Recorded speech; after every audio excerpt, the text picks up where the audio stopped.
Have made it into the NFL playoffs for the first time in 18 long years. Going deep, and he's got Cleveland Edwards. Oh, he dropped the ball. An NFL high 12th dropped pass. You suck, you jackass. Colin Sexton has the Cavs' last 17 points, looking for 20. Oh, my! You're tuning into the We Like Sportz Podcast with Austin, Keith, Payton, and Riggs. Make sure to stay tuned for your latest sports news on the We Like Sportz Podcast. Roasted my nose. I don't want to play no more. Why don't you shut the hell up?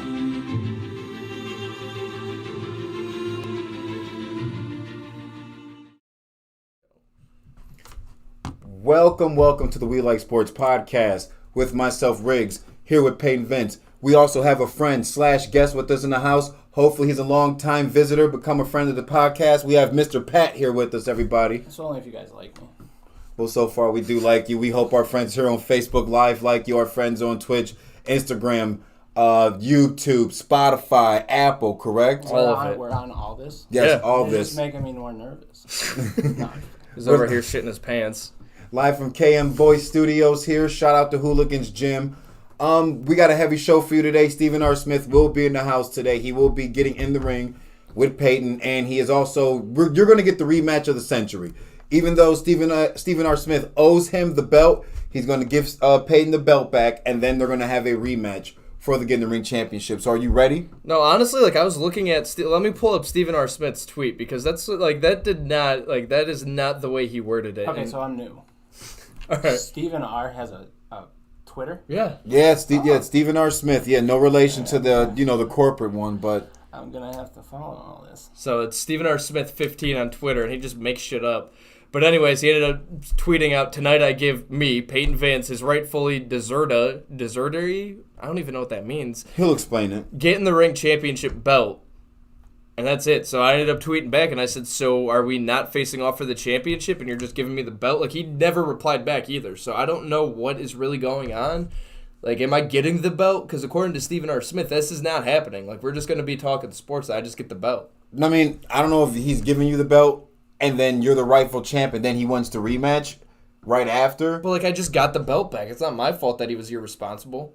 Correct. Yeah, Stephen R. Smith, he's been going through some things with a certain app through Amazon Live or something. He'll get into that later on in the show. You're going to be very, very entertained, just like everybody else there would be entertained. So we're going to start with the tip-off, right, guys? Yes, sir. So here's the tip-off. Obviously, if you're new here, Pat, but the tip-off is just the first topic to get things started. So the tip-off is with the news of Julian Edelman retiring. A lot of people believe that he should be a Hall of Famer. What are your guys' thoughts on this? Because those people are outside of their minds. I believe he can be a Hall of Famer, but just not right now. It's too early. It's too soon. The man Well, he's got to be retired for 5 years. Exactly. So obviously, but Hines Ward isn't a Hall of Famer. Reggie Wayne isn't either. Sterling Sharp isn't a Hall of Famer. Now, was that on their own accord that they're not Hall of Famers, or that's just them not being voted in by anybody? They're not voted in.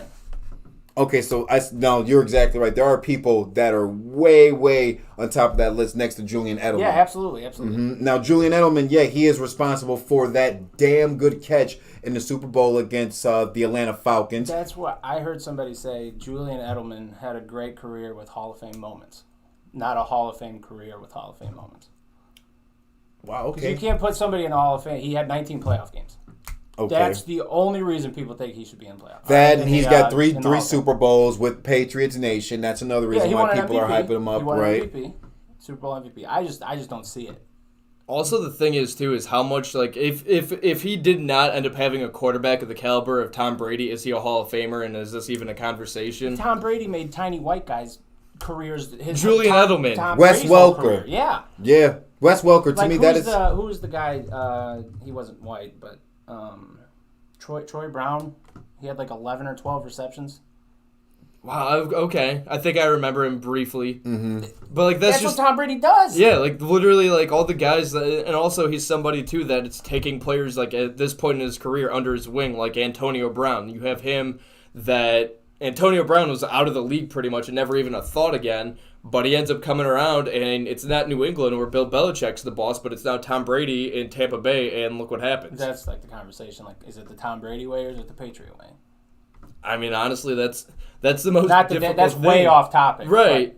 But, I mean, honestly, going back to the topic, though, with Julian Edelman, the thing is, too, is that, like, looking at the video, too, with him saying, like, well, thanks, Patriots Nation, blah, blah, blah, this, that, the other thing, he never really mentioned Tom Brady, and I feel like he should have because Tom Brady is responsible for his career. Well, I've seen the tweet right after that, and it was very, very long. Too long to elaborate right now on the show, but he really did thank Tom Brady on social media. He should have thanked him in that video, yes. Right. But I mean, that's your prime time slot. Like, you're literally going to have all eyes on this. the one thing I also give props on Julian Edelman, if anybody else there didn't know, he is a Kent State Golden Flash. Yeah. So, you know, he's from the area. Like, I honestly believe... Didn't he play quarterback? Yeah, yes, he did. I honestly believe Ohio breeds very, very damn good football players. Oh, yeah, absolutely. I seriously do. Like, I think even Sean McVay is from Ohio. Yeah, I think so. I think he went to Miami. Yeah, okay, man, just like Big Ben. What about Big Ben? That's where he learned how to rape girls. God. No. Then that's how you get canceled. But, like, honestly, He's though, still looking somehow, some way, give it another 3 years, and then that's why he's going to be retiring. But when you end up looking at, like, just pretty much players as a whole, though, that are produced in Ohio, look at, I mean, I even had one on the top of my, like, you had Troy Smith that ended up being nothing. Like, you have Ohio State quarterbacks that turn into nothing, but, like, your smaller names, like Mitch Trubisky ended up being something, and that wasn't, like, that's high school-wise, but he ended up playing at North Carolina and got drafted pretty well, but ended up flopping. You have so many people. I don't know if he's flopped yet. I don't want to get in that conversation. Never mind. I'd go for it. It's like way off topic. Oh, yeah. We go from Julian Edelman to Mitch Trubisky. Come on. All right. The quarterbacks and the thanking for that, like, obviously, like, Well, you Josh could end up. Cribbs. Josh Cribbs, too. Yeah, Josh Cribbs is a He's quarterback. from the D.C. area, but he went to Kent State. James Harrison went to Kent State. I know about James Harrison. But just looking back at it, though, I'm looking at all these people on Twitter that are stating, hey, well, he should be a Hall of Fame wide receiver. But like the argument, though, I think, is that Reggie Wayne, Hines Ward. Yeah, that's my argument. Calvin Johnson got in, but that makes sense. You can't compare Calvin Johnson and Julian Edelman. That doesn't make sense the only at all. The only thing I think that you can compare Calvin Johnson to Julian Edelman with are the MVP and the 3 Lombardi trophies. Other than that, I felt like if Megatron would have had a damn good quarterback and a damn good offensive line, he would have probably had just as much or like maybe more. He had a good quarterback. Yeah. You think there was Stafford? Yeah, I want to say Stafford was was some of that. Yeah. That was exactly it. He had a good quarterback, but that was somebody Part that... of it might have been John Kitna. So That's a name I haven't heard in forever. John Kitna, wow. Yeah, that's very true. But like with Matthew Stafford, though, like Matthew Stafford's career could have had way more Super Bowls if Calvin Johnson would have ended up extending his career. But I don't know about that because, like, what have the Lions done? Like, would one wide receiver have made that entire organization a Super Bowl organization? Or has one running back made that? That's what I'm saying. Like Barry Sanders, yeah. Maybe Matthew Stafford would have better numbers, would have had a better career if Calvin Johnson extended his time. Yeah, but you can't. I'm not blaming Calvin Johnson. He got his money. He got out. Yeah, and he's out there risking his life. You talk about CTE and shit right. like that. He got his money and got out. What's he about to hang around for, to lose? Yeah, or else you end up getting traded away like Matthew Stafford did then. So, like, it makes you wonder which way the league ends up lining up, though. If you end up having... retired, and he got traded away. Yeah, that is true. He ended up having a brief stint in WWE, too. Calvin Johnson should have taken that route. Honestly, I wouldn't put it past him, but he's already in the Hall of Fame, so he's not coming back. That's super rare, though. That's No. never happened. So he'd be the first one. But also, Brett Favre came out of retirement how many times? Like 64. Yeah, that's also his age now too. But I mean, Riggs, is there anything else you have to say for your argument for Julian Edelman being in the Hall of Fame? Or so you think he should be? No, I don't think he shouldn't be. I think in the future, yes, but not right now. I'm not 1 year, 2 years, 3 years, 5 years. Somewhere down the line, like I need other well-statured players to get in before Julian Edelman. Because I think like guys we talked about, Hines Ward, Reggie Wayne, Sterling Sharp. I think those are guys that are all better and more deserving of the Hall of Fame than Julian Edelman. Yeah, that's no question. Julian Edelman, I can't take nothing away from him as a player. Yes, you're great, but just like, man, there's other people on that list that are well deserving of that title before him. And I believe if he was here right now in this room, he would tip his hat to that shit. Yeah. No, I Julian Edelman seems like the guy that would be like, you know what? Hold on, these guys aren't in, but you're talking about me getting in. Hold up, let's pause the conversation. I also believe, it's the hype of social media, this day and age, the generation. You got those Patriot fans that, well, we haven't won a Super Bowl in this year and probably won't see one in this lifetime, so let's pull the Dallas Cowboy route and just talk about how great we were in the past. They're for sure going to go that way. Yeah, they're for sure going to go that way. I mean, look at that's also going to be the way New England is too, because New England has Cam Newton. They're looking at then this is going into a later topic too, but you have the 49ers that are possibly in talks with having Justin Fields drafted as a third overall draft pick. I'll keep my mouth shut on that. I'll save it for later. Fair enough. Do you want to wait till later then too, Riggs? Yeah, I'll wait till later. If it's going to be another topic, I just don't want to dive into it now if you guys are going to argue. All right. Now's the time. We're going to end up going there. If you could end up grabbing Stephen R., I don't know where he's at, but it's time to get in the ring. You can elaborate on something. I have my phone over here charging, so you can give me a moment. Well, I mean, you could just get Stephen R. too. Like, you didn't have to get him. My phone's over there, and I have to yell down the hallway or something. Yeah, honestly, make sure that he ends up hearing you too, because he's around here somewhere. And make sure I get my belt that he never got.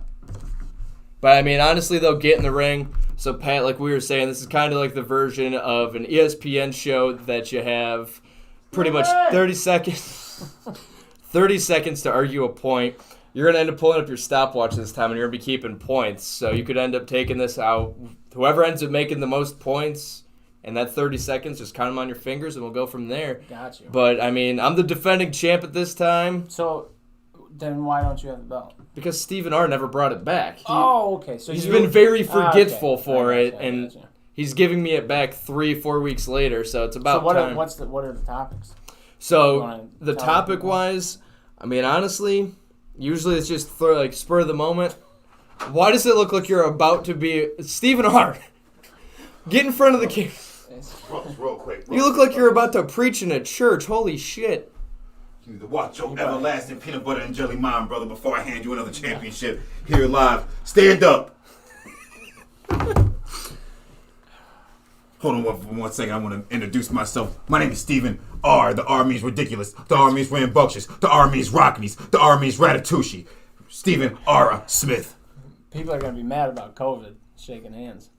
Right now, I want to give this championship belt right over here to my friend. Am I still standing? No, you gotta sit down because we're shut out of frame.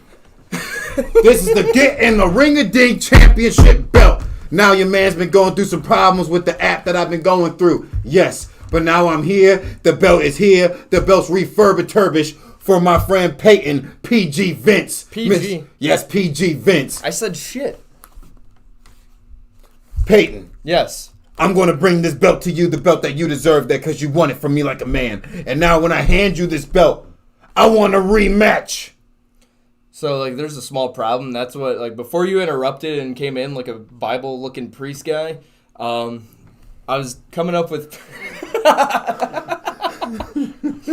I was telling Pat about getting the ring, and the thing is that since it's spur of the moment, nobody's been prepared for it.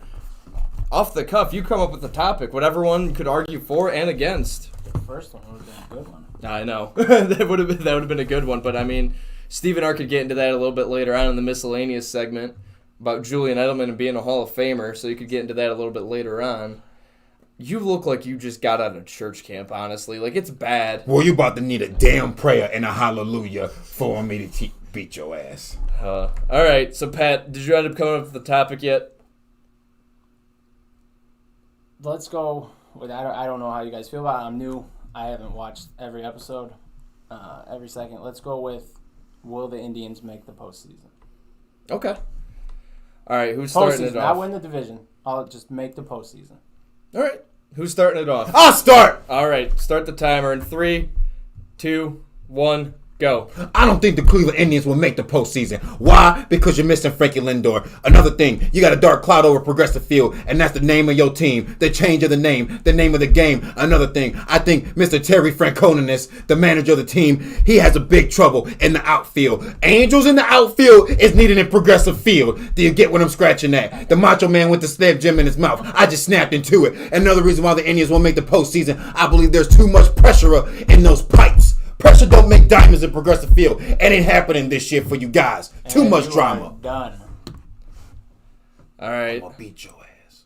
Okay, easy there. All right, so give me about 30 seconds or so, Pat, and I am for the Indians being in the postseason, so count it down, Stephen R.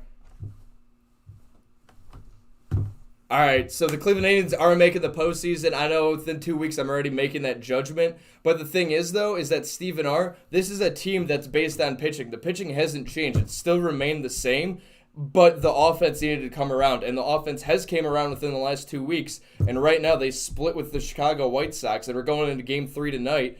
That's something that's unheard of, and the Indians are in first place right now within 2 weeks. I'll take that all day after being shitted on when Francisco Lindor left and thinking that there was no outside shot of winning the getting in the postseason.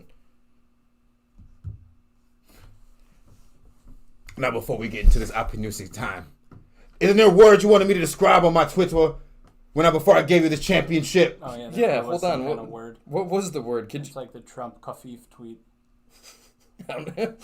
A belt that you fully deserve. Deserte. Desertive. Is that like Joe Dirt? No, Joe Dirte? No, divertive.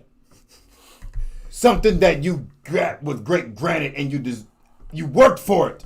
So I worked for it. I won my defense, I think. I don't know yet, but I'm pretty sure I won because Stephen R., the R stands for ridiculous when it came to your response. I'm just saying. It was more than ridiculous. So what was the final points? What did you end up coming up with? It was 4-3. 4-3. Who won? In favor of Payton. I'll just put this you, right here. You could have had, like... I got to go make a phone call to... Keith! I need some money! No, Peyton Hillis ain't getting involved, dog. All right, so he'll be back. I don't know where Stephen R. Smith's going, but what were you saying? Money. Right, that's always how it is.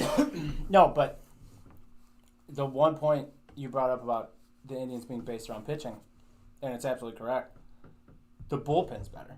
Yeah, absolutely. I mean, honestly, like Brad Hand, I know he was perfect last year, but he wasn't good. He was like Bob Wickman. Yeah, he was very Bob Wickman, honestly. Like, he was somebody that, like, you could even match him with, like, Chris Perez, too. It doesn't matter who. But it was always that, like, the spur, like, the high intense moments for... even you made the title.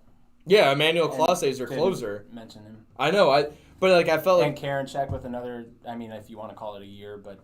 Yeah, and he's super inconsistent. He got something under his belt last year in the bullshit 60-game season. Right, exactly. But, I mean, honestly, though, like, I'm super looking forward to the fact that, like, tonight's game, I know they're playing at 8 against Chicago again, but I'm looking forward to the fact that, like... And hopefully they score over 7.5 runs. And why is that? This all makes sense now. Why do you want them to score over 7.5 runs? Why does that make sense? I'm going to get Stephen R's money. If they win over 7.5, they score over 7.5. I mean, he might be a gambling man, but I mean, when he comes back during the miscellaneous segment, we can talk about that. While I went and grabbed him, I had a phone call I had to deal with, guys. So I'm back. So, did you see that Stephen R. lost once again? He stormed out of here and shoulder checked me, and he called me some words that I'm not going to repeat right now on air. But it started with you mother-loving muffin top son of a you-know-what. So, I don't know. You must have gave him a really good of a beating, but I think he needed it. He needed to humble himself, and hopefully he takes this energy and he puts it back into his app that he owes everybody out here for. Yeah, I mean, honestly, like, you're like the accomplice. Is that even the right word for Stephen R. Smith? I guess you can call me his handler, his confidant, someone that he can talk to, but yeah. So, like, could I also include in therapist? Somebody he could talk to? I see what you did there. Damn. It's where beavers live. Also, damn. But anyways, so Riggs, while you were gone, Pat and I were talking about the whole entire Cleveland Indians bullpen and why it actually makes sense of the Cleveland Indians making it to the postseason. Have you ended up watching any of the Indians games and seeing the bullpen yet? I haven't gone that deep because things happen at home. We'll get into that during the commercial break. Fair enough. Well, guys, on that note, we're going to take a quick break. Don't go anywhere. When we get back, we'll be talking, let's see what's on the script. We'll be talking Major League Baseball once again as we talk about A-Rod, the Cleveland Indians. Conforto, yeah. Ow, you just elbowed me in, and I think you just scored a game-winning run. We'll get into that, too. I'm so mad about that. Riggs, I just know that you're not even there right now. Talk to Stephen R. during the break. I'm sure he'll catch you up. But don't go anywhere. Guys, we'll be back on the We Like Sportz Podcast. Riggs, what are you going to do during the break? Well, you've already seen me do it. Well, I don't think so. Well, guess what I do during the breaks here on our show? I manscape. I manscape. And when I manscape, I use the promo code SPORTS with a Z. That's SPORTZ. And when you manscape, you get the Manscaped package of the Lawnmower 3.0, the ball shaver, the ball deodorant. Am I missing someone else? No, something else? No, just shave your balls. The ball paper. Yeah, and the ball paper. You get like a newspaper to look at when you're shaving your balls. And it comes with a flashlight, and it's waterproof. I haven't shaved my balls in the shower yet because I'm afraid of a monster being created. So, Manscaped, We Like Sports, promo code SPORTS with a Z. We'll be right back. Wait, hold on. Before we go to break, eventually we're going to have to tell Pat about the sex swing. We'll be back on the We Like Sportz Podcast. If you're bored in the house and I'm in the house bored. Bored in the house and I'm in the house bored. Why not play with your balls? Our sponsor today, Manscaped, is here to make sure your balls are smooth while you or your partner are playing with them. Manscaped promotes clean hygiene when it comes to shaving your balls thanks to their Lawnmower 3.0. So a little side note, have you ever cut your balls while shaving them? I have, and that is painful. I would not ever do that again, and I would never shave my balls if it wasn't for Manscaped, because once I started using Manscaped, I no longer had to worry about the bleeding anymore. Also, for any new subscribers, you end up getting replacement blades refilled for your Lawnmower 3.0 trimmer delivered to your door every 3 months, making sure your trimmer always stays fresh and clean. And for a limited time, subscribers get not only 1, but 2 free gifts: the Shed Travel Bag, which is a $39 value, and a high-patented, high-performance, anti-chafing Manscaped Boxer Briefs. This is the perfect package for your perfect package. Get 20% off and free shipping with the code SPORTS with a Z at manscaped.com. That's 20% off with free shipping at Manscaped. And use the code SPORTS. Make playing with your balls the best part of your day. Thanks, Manscaped.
more. Bored in the house and I'm in the house bored. Bored in the house and I'm in the house bored. Why not play with your balls? Our sponsor today, Manscaped, is here to make sure your balls are smooth while you or your partner are playing with them. Manscaped promotes clean hygiene when it comes to shaving your balls thanks to their Lawnmower 3.0. So a little side note, have you ever cut your balls while shaving them? I have, and that is painful. I would not ever do that again, and I would never shave my balls if it wasn't for Manscaped, because once I started using Manscaped, I no longer had to worry about the bleeding anymore. Also, for any new subscribers, you end up getting replacement blades refilled for your Lawnmower 3.0 trimmer delivered to your door every 3 months, making sure your trimmer always stays fresh and clean. And for a limited time, subscribers get not only one, but 2 free gifts: the Shed Travel Bag, which is a $39 value, and the high-patented, high-performance, anti-chafing Manscaped Boxer Briefs. This is the perfect package for your perfect package. Get 20% off and free shipping with the code SPORTS with a Z at manscaped.com. That's 20% off with free shipping at Manscaped, and use the code SPORTS. Make playing with your balls the best part of your day. Thanks, Manscaped.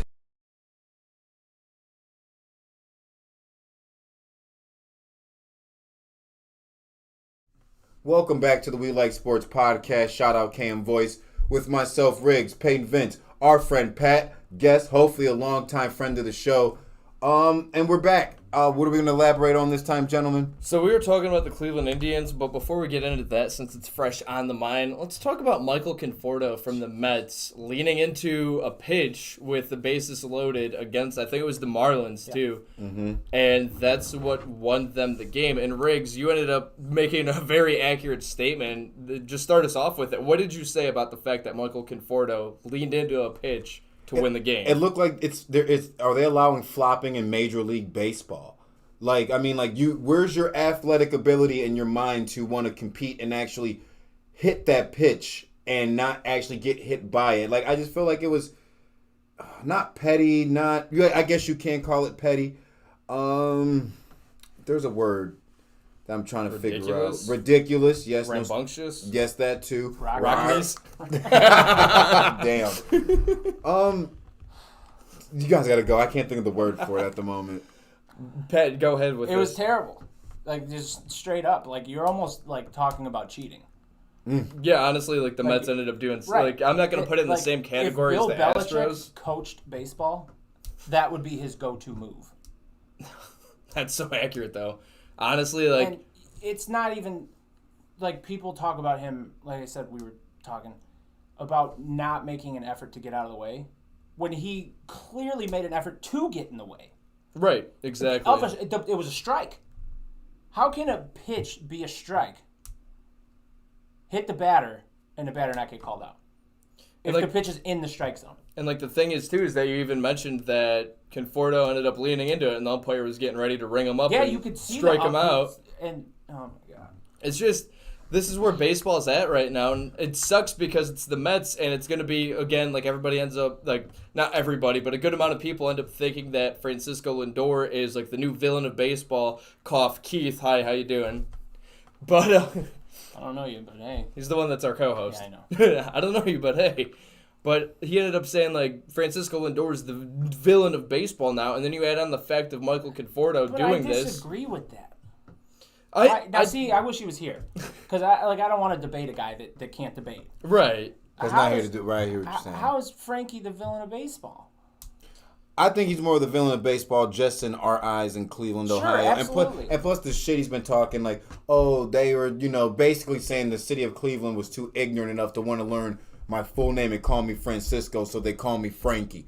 Okay, it's a nickname. Right, it's a nickname, and your ass was sure as hell out there during Dollar Dog Night smiling and everything like that when we were calling you Frankie, and the kids and grown men are calling you Frankie. Like, it's a nickname. We know you're Francisco Lindor. We're talking about a guy that wanted to be called Mr. Smile. It was on the back of his jersey for Players Weekend. Exactly. And he wants to bitch about being called Frankie. Kiss my ass. It's the fact that I think only Cleveland, we're looking at him as the villain because it's like, we know you were our guy, you were our damn good guy, and you left us for a bigger market that we know can be better. But he didn't leave. He just got traded. Because he mentally checked out, so I would want to trade you too. The moment that he came up from Akron, I think he jumped straight from Akron. No, he was in Columbus for like a few weeks. Not for long, though. Regardless, the moment he came up from the minors, you knew he wasn't going to be here for 10, 15 years. Yeah, like he wasn't going to be a that. lifelong Indian. It's CC Sabathia, Cliff Lee all over again. So I just don't see how you could label the guy a villain. I wish you nothing but the worst, though. Damn, that was smooth criminal Michael Jackson. But, like, the thing is, though, is that, like, you have Conforto doing the same thing.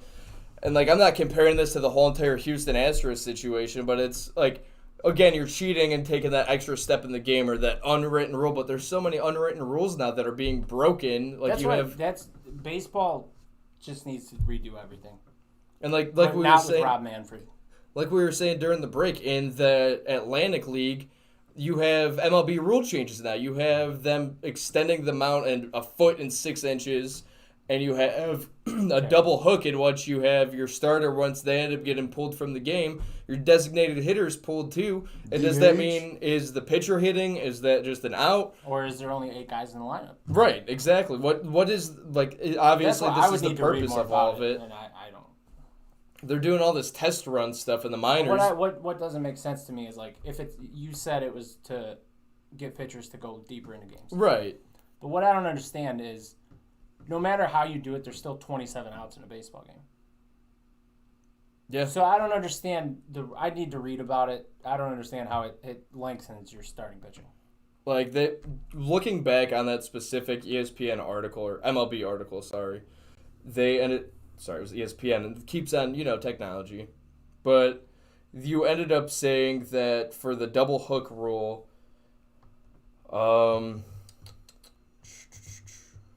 Riggs, fill the time really quick. Yeah, I was like still listening to you. Yeah, I was like, okay, this is getting interesting. What I also like... Found it. Okay. Fill the time. Got it. All right, so the Atlantic League in which this is all being implemented is you have a team losing the designated hitter when it removes its starting pitcher. DH. It'll be in effect the entire season, which starts May 27th the rule for the Atlantic okay, League. Okay.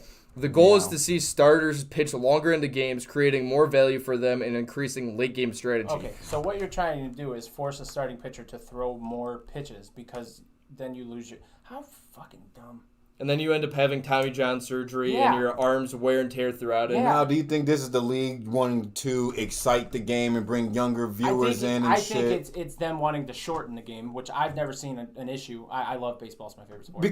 Because I feel like they want to shorten the game because people like to look at 10-second Snapchat or 10-stock videos. Because span of gnats now. Exactly. Cleveland Nats.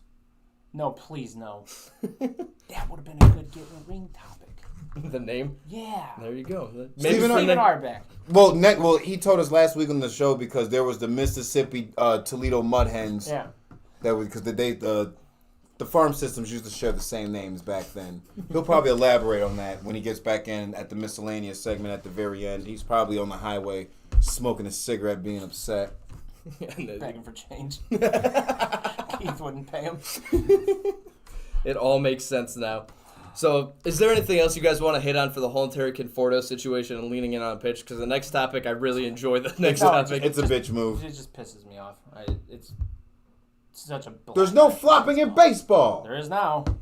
Yeah, honestly, like it's even like it's Brandon Guyer, but Brandon Guyer times 10. Like, he attracted balls, but instead, like, this is Brandon Guyer knew how to get hit with making it look like he was trying to get out of the way. Conforto blatantly leaned into a pitch. Right, that's something that you see from, like, grade school or, like, not even, like, I don't want to say grade school, probably, like, high school that you end up maybe getting away with that. Yeah. Definitely, like, a rec baseball. But next topic, though, and this one, I honestly love the idea of this because Ichiro, former baseball player, Japanese great Ichiro, ended up saying to Edwin Rios, which I believe is on the Dodgers this year. Yeah. The exact quote that was said was that the summary was the fact that he wanted to get the ring from Edwin Rios since he won the ring, and Ichiro's around for so long and never got to win that ring. So he ended up pretty much saying that I played for so long and I never won a ring. Please give me your ring to a Dodgers player. Obviously, people are going to end up taking the approach of, oh, well, he's been around for this much and his career has taken that much of a downward spiral that he has to beg for a ring now from a Dodgers player, which isn't even the truth at all. This is just all kind heart because Ichiro's been around forever. I'm sure this kid knows that who Ichiro is. You don't have to be a baseball fan to know who Ichiro is. Right. I just think of, like, the Seattle Mariners, for one. Like, when I think of. Yeah, but what you just said kind of goes into another topic that we were going to talk about. With A-Rod? Yeah, you don't have to be a baseball fan to know who he is. Yeah. Honestly, yeah, that goes right into the next topic then, too. But before we end up getting into that, though, like... Maybe he was just busting his balls, like, hey, like, give me that ring. Like, I've been here longer than you have. Like, I think it was just all in good fun. Mm-hmm. Right. To me, I was confused when I seen it. I was like, what the fuck is Ichiro doing at a Dodgers game? Yeah, off the bat, Yeah. that does make sense just because he's out of the league and, not out of the league, he's coaching somewhere probably. And he got in, full uniform to do that. Did he really? Did you see the I video? didn't know. Yeah. He was in full uniform to get the ring from this dude. Hat and all. Man, that's even more funny than it actually is. Yeah, There's no reason for it. And then also too, if you want to take a step further, what are your guys' thoughts before we get into the whole entire A-Rod buying a basketball team and a certain player saying something ridiculous about A-Rod? But overall, though, what are your thoughts on Clayton Kershaw? Like they finally got their ring from last year. He's been in the spot 3 or 4 times, maybe 5, and he finally got to win his ring. Was that just the case of they ended up making a super team finally? They had the Dodgers win. Was it the advantage of a shortened season, or is it just well-deserved overall? I would probably say maybe well-deserved over. I don't know, because back in, I think, 13 or 14, whenever the Red Sox had played the Dodgers in that one World Series, I wanted the Dodgers to win that World Series, and I felt like, well, maybe the Dodgers window might be closing pretty soon, and they won't see one in this lifetime, in this generation. And I would say it's a job well done. That's how I'm going to look at that situation with the Dodgers. Job well done. Tommy Lasorda is very fucking proud. I think everything just played into their favor. Just the shortened season. The fact that they had a team that they were competing against in the World Series with a $10 payroll. Yeah. And I mean, you take what they had and add Mookie Betts. Yeah, Mookie Betts has been unreal, too. But Clayton Kershaw, to me, he's he went from being a dumpster fire to now he's just a dumpster. And he needs to do it again to prove that he's truly a great. Yeah, I mean, because he's a regular season pitcher. That's what he's been. Yeah. Always been great in the regular season. He just hasn't been able to end up getting over that hump until it came postseason. Yeah, it was always... He didn't even make it in the World Series often either. It was always just something that there was always a team stopping him, and then from there he became something, and it took 3, 4, 5 times to end up actually getting there, whether or not there was cheating with the Astros, the Red Sox, whatever. If you're that good of a pitcher, you should still be able to end up managing, and that'd make your legacy that much more better. But when you're the pitcher, you control it. Yeah, exactly. You know what I mean? Yeah. You're the guy that touches the ball every single play. Yeah, absolutely. I mean, honestly, you end up controlling whatever destination you have, and you have to be heads up and be that leader.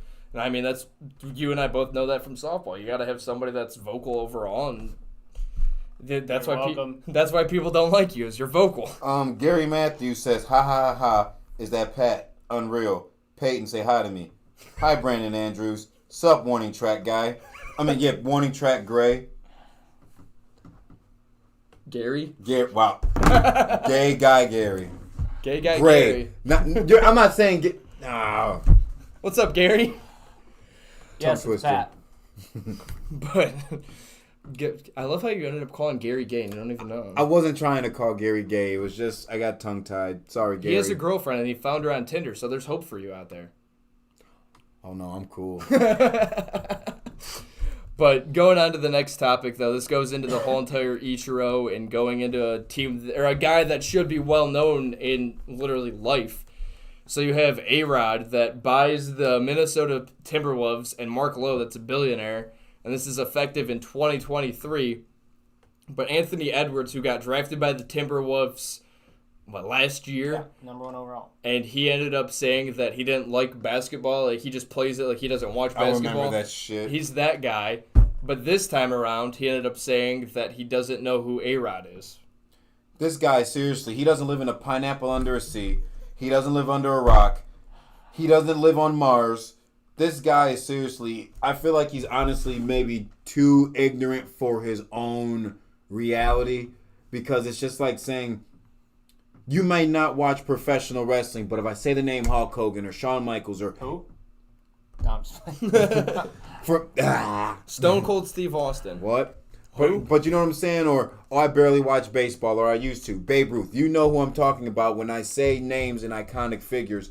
when it comes to certain things. So, like, I don't know if this guy is just saying this for a media hype or a media buzz, but, dude, come on. Like, but if I tell him a certain Fortnite dance, he might know what that dumb shit is. But different folks, different strokes. That's actually a very good viewpoint on it. Like, maybe it is just for attention. Yeah, honestly, because like, what better way to get your name in the news than say, "Well, who the hell's A-Rod?"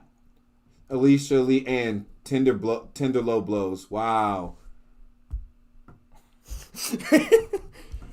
But I mean, honestly, though, the whole entire thing that like you have, like your ignorance is literally just there, so people end up knowing who you are. Because if you end up flopping as a basketball player, like Kyrie Irving saying that the world's flat, just because his opinion about the world being flat, I don't think that's making him flop as a basketball player. And I'm not trying to sound biased because that is my favorite basketball player and my favorite point guard in the league. Anthony Edwards, dumbass. Anthony Edwards, Kyrie. Kyrie Irving. Oh, okay, I was multitasking. Yeah, you're not good at it. I know. So like I don't know, you shouldn't judge a book by its cover just because you don't like the first chapter. When it comes to Kyrie Irving, if he thinks the world's be flat, judging a book by the cover. That'd be judging a book by the first chapter. just because you don't like his opinions, he's still good at what he does. But no, I think that's actually like a great viewpoint. Like maybe this dude is just saying this to get his name out there, and ignorance is like glorified now. Yeah, it's like cool to be stupid, and I hate it. Yeah.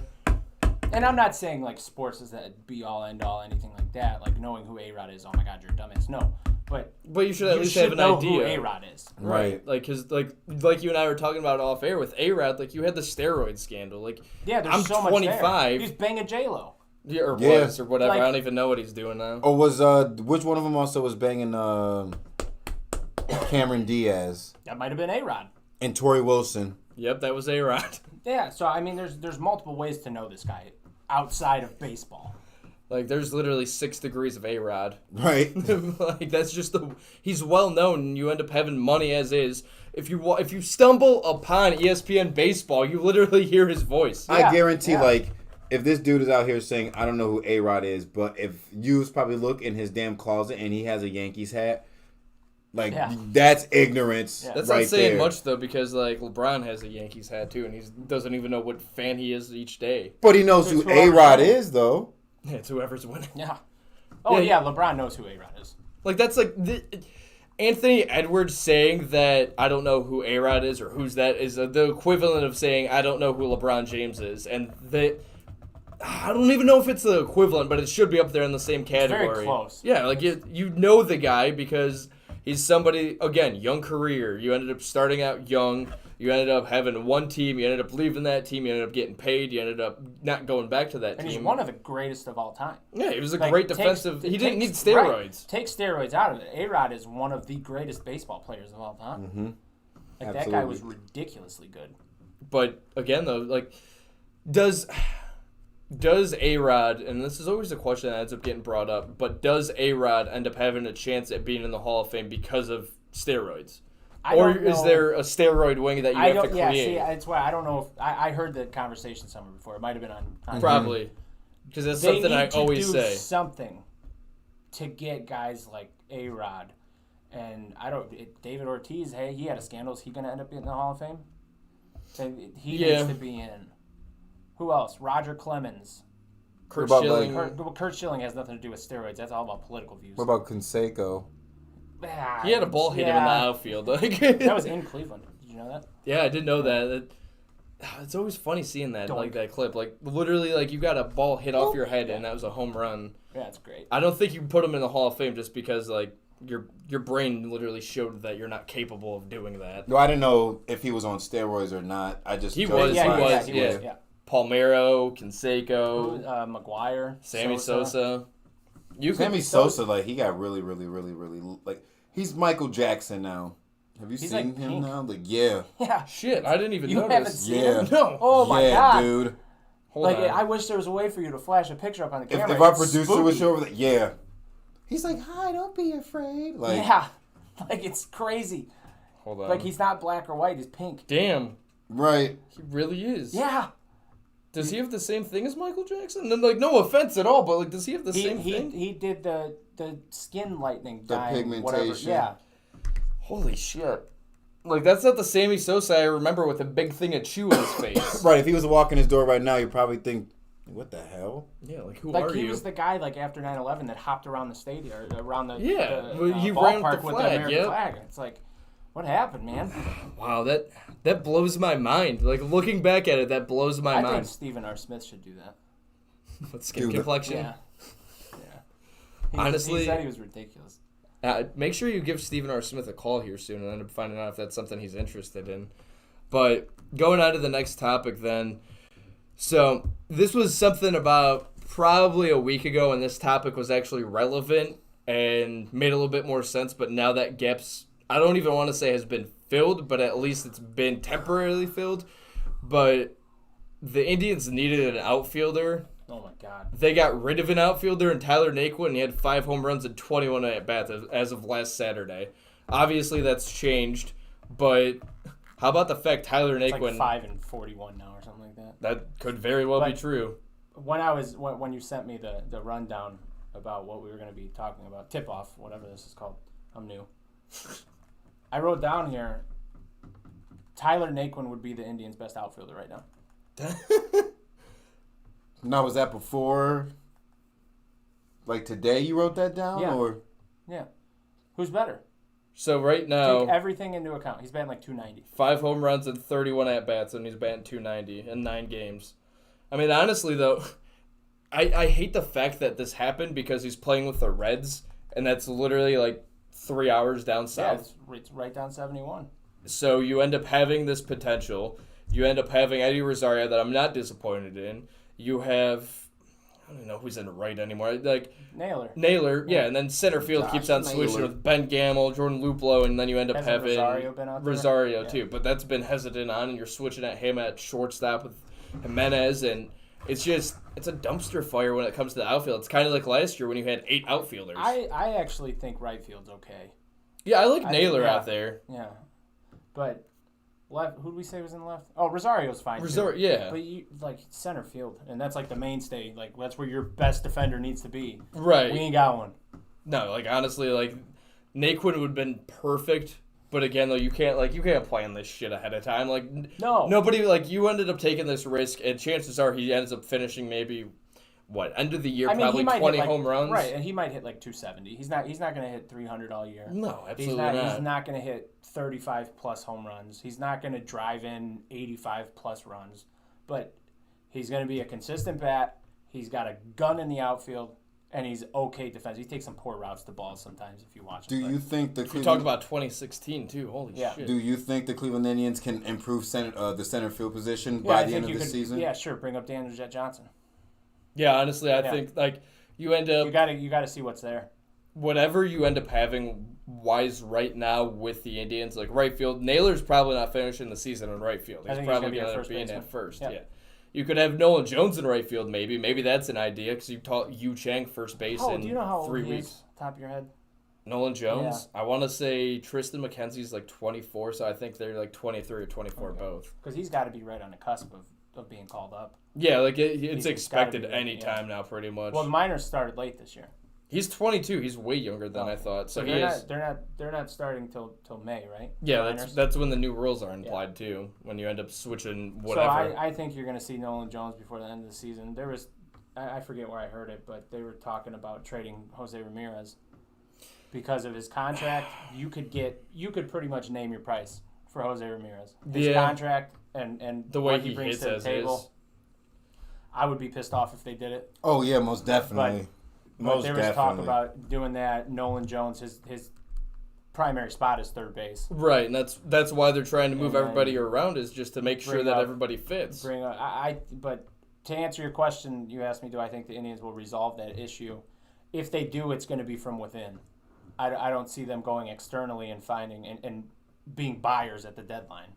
And there's nobody to even buy too, because like usually when you end up being a buyer, well, there might be, but you want to have somebody at the end of their contract, so you don't end up being stuck with it. Like right now at center fielder, but you could even trade for a guy that maybe he only hits 230, no power, but he's a stud defensively. So yeah, in the end you're looking. That's like when the Indians brought in. I mean, he didn't bring him in, but Johnny Damon.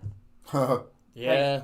Something like a move like that. Mr. Itchy Foot. Like, I don't know. When I looked at him at bat, it was just all I noticed was his foot just keeps moving. I'm like, dude. He was nice literally he was literally a dude with ants in his pants for like any at bat. Like, But there might be a move out. But I would like to see Daniel Jet Johnson get called up. I would like to see Nolan Jones. Bobby Bradley, they just need to cut him. so honestly though, that goes right into the next topic because fans were tweeting Do you like that? that Transition. yeah, exactly. He knows what he's doing at times. A little bit. But fans were tweeting that the team should get rid of Jake Bowers, Ben Gamel, and Jordan Luplow and replace him with Bobby Bradley, who Pat said should get cut, Daniel Johnson, and Nolan Jones. Right now, that makes sense because you have Bradley at first, then you have Johnson in center, and then you could figure out Jones in right field maybe. But I don't at think the you same need time, though, you have Naylor that's just kind of stuck there, and he's not going to play center field. Yeah, and your DH is taken up. Right, You're exactly. never not going to have Franmil DH. Yeah, Franmil's literally a semi. But I don't know. So, like, if the Indians front office gave you the green light to say, would accept this or decline it, would you? Like Swap them pretty Those much? three? Yeah. I do it because I'm a big fan of Bobby Bradley, just because Look his stats up. he He had like 8 hits and 40 at bats. the thing is, if you look at the time in the major leagues, there's been so many times when you end up having Jesus Aguilar, Yandy Diaz. When you end up getting everyday reps, it's completely different. He had 2 weeks to prove himself. Yandy and Aguilar went and did something. Yeah, so did Giovanni Urshela and pulled it out of his ass 4 years that's later. nuts. Yeah. 4 years later. But the thing is that Bobby Bradley had his time to prove himself for 2 weeks, hit one tank, and that was it. And then you have Daniel Johnson do the same thing, but you're not calling for his head, though, because he got his opportunity for a week, but it was in a 60-game season, but he also wasn't playing every day. Same thing Bobby Bradley wasn't doing. I'm okay with giving the guy a look, but how long can you stick with a guy that's hitting 190 Well, and no power Bobby at first base? Bobby Bradley, I would end up giving a month because you end up having that A option. month could But ruin the season. Jake Bowers is getting a month there Now, too, because look, once he gets you're- option, hey, he's done. You're right. Jake Bowers, I would trade Bobby Bradley for Jake Bowers right now. Yeah, like that. So that one-on-one trade. If that's my option, yeah. But I don't want to see Luplow go anywhere. I think he's a piece that helps the team. Yeah, honestly, and it's crazy too because Keith, our co-host, ends up hating Luplow so much. Yeah, he but, thinks we should just drop him off on a bus somewhere. and never get him He's a again. great utility outfielder. He's a great platoon guy. Yeah, like honestly, he smashes lefties, so I can't be mad about that. But if he ended up playing the same way that he did earlier on in the year, I'm not going to be too thrilled about it. But he ended up coming around later on that week against Kansas City, and then later on against Detroit. So Well, it's Detroit. I mean, you can't. But at the same time, though, we judge lost anything 2 out off of of 3 that. against Detroit, though. That's the scary part. But And then didn't we sweep him? yeah, we ended up going 2 out of 3 we lost, and then ended up sweeping them the next time we faced them without Miguel Cabrera, which I don't even know if that matters or not anymore. I don't even. Yeah, Talk about he's a bad contract. There's so many bad contracts too. Like Mark Teixeira was one of them. Albert Pujols has one. Giancarlo Stanton. That was I think Giancarlo. Yeah, but Mike. I'm gonna call him Mike. Mike That Trout. used to be his name, Mike Stanton. Oh, yeah, yep, you're right. Yep. In Miami. That's a better contract than Miggy. Yeah, that is Like that. There was a conversation I had with somebody. Who would you rather have, Miguel Cabrera or Albert Pujols today, with their contracts? Who you taking? I'll take Pujols. That's just the because, same thing. Just because he's able to produce. Yep. He's always been able to produce, and like he doesn't feel like he's stuck in a contract. He actually feels like I think he wants to play. I think Miggy just wants money. yeah. And I mean, right I don't now, blame him. If I get paid $30 million to just go out there and play a kids game, I'm doing it. right, and you're To play a child's game. Well, like $30 million to end up sitting and just swinging too, or else playing first base. Like he has that option. Like he's had that option. Like that's the same. That's what Pujols is doing right now. Is he's barely even playing besides hitting. But I'm pretty sure Miguel Cabrera said he wanted to play like 3 or 4 days a week. Like, and He's then like not he ends up good. getting hurt, and then after this, what ends up happening from there? Is he down to 1 day a week and getting paid? Like Mark Teixeira ended up having a huge contract and ended up playing like 3 years, and that was it. He was done. Like All guaranteed money too. that's We then need to sign one of those. you need to sign somebody Now, like what Shane Bieber or Jose Ramirez early now and get them ahead of time before they end up doing Our anything. cheap that's ass what they- front office. That's what the Indians are trying to do with Bieber right now. Yeah, Bieber said he wanted to sign, which is what Bieber has to say, whether he actually genuinely means it or not. But he's saying the same shit that Francisco Lindor did. I don't want to worry about it when the season's here, blah, blah, blah. So and the Mets got lucky. Yeah, and the Mets got lucky, and they signed him a day before the season started. So you can't even be upset about that. The Mets didn't get lucky. The Mets knew they had to give him his money. Well, yeah, or else he's going to be gone. Yeah. That's just the way, and again, that's in New York. It's in a New York market. You don't think that all of them, and it's pardon my language, but you don't think everybody in New York is sucking off Francisco Lindor? Sure. That's just that's in New York. That is the way it is. It's the wrong side of New York, but he's the one that could make New York Mets relevant.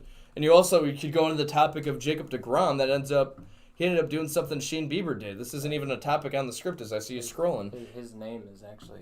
Is he really? I made the script and I didn't even catch on to that. That's pretty great. You said who's the best starting pitcher in baseball? Okay. Yeah, he's one of the best starting pitchers, probably, but he doesn't get run support from anybody. He ends up getting screwed by the Mets. It was like in 185 games, 87 of those games he's allowed one run or less. Yep. And that's nuts. I saw the same picture. I know exactly what you're talking about. And the thing is that you don't get any run support, and now you have guys like Pete Alonso, Francisco Lindor. You don't have any excuses to not score. You have a good 1 through 4. Especially when you got guys that can just lean into the ball and score your runs. Right, exactly. So you're only as good as your supporting cast in that situation, right? Sure. But I think that's why, back to what we were talking about, Clayton Kershaw, why he got all his hate. He had run support. Yeah. He had shit behind him. But it's just come playoff time, he couldn't do anything. Yeah. He always choked and never made it through. He was never successful in that aspect. But, that goes into the next topic before we end up taking a break. Right now in baseball, who is the best ace? Pat, you kind of leaned right into it. Pun intended, I guess. But who's your thoughts on the best baseball ace right now? Won? Well, If bases are loaded and it's the ninth inning, absolutely. It's hard for a Cleveland Indians fan to sit here and not say Bieber. Right. I'm a homer. That's why I'm in my head with the... Bieber is so special. It's ridiculous. That was, yeah. DeGrom is the best starting pitcher in baseball. I'm going with Biebs. I'm too much of a homer. It's hard for me to sit here and not... Okay, so who's the best? Not who do you want? Right. Well, I haven't seen it. We'll see, now that's also me being biased because I really haven't paid attention to other outside markets besides ours when I watch games. Here's a clip from these guys. No, screw off. What are my tribe doing? Or I'm going to listen to Bruce Drennan for a second. Yeah, you're an idiot. I love you, Cleveland. Right. You're an idiot and you don't know baseball.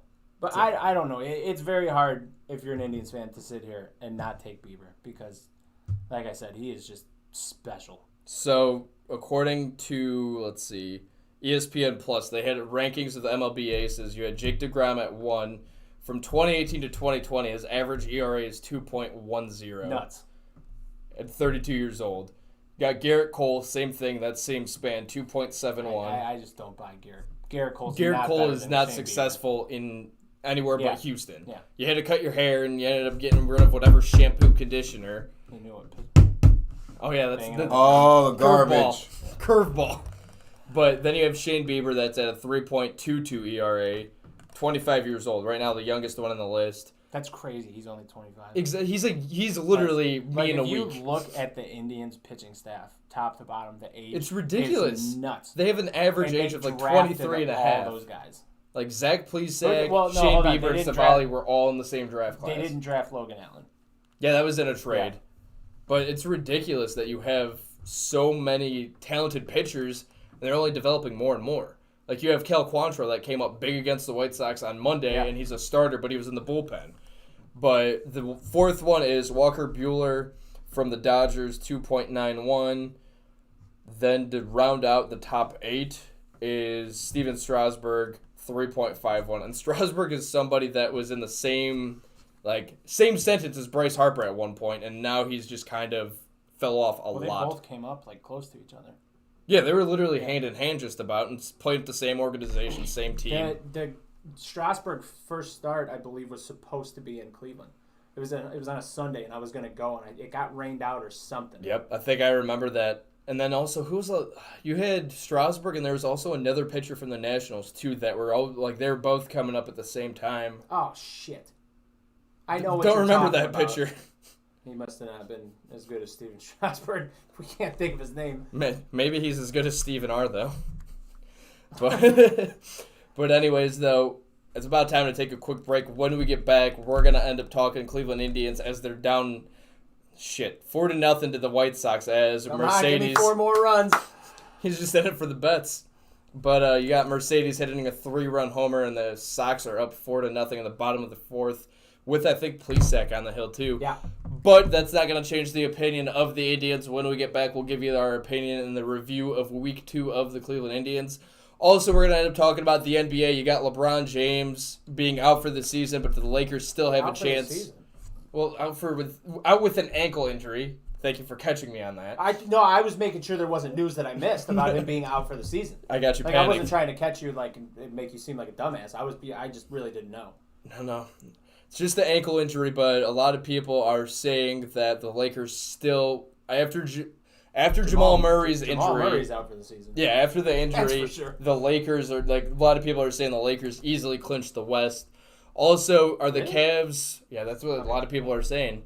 Also, the Cavs, should they end up worrying about the lottery or a play-in game?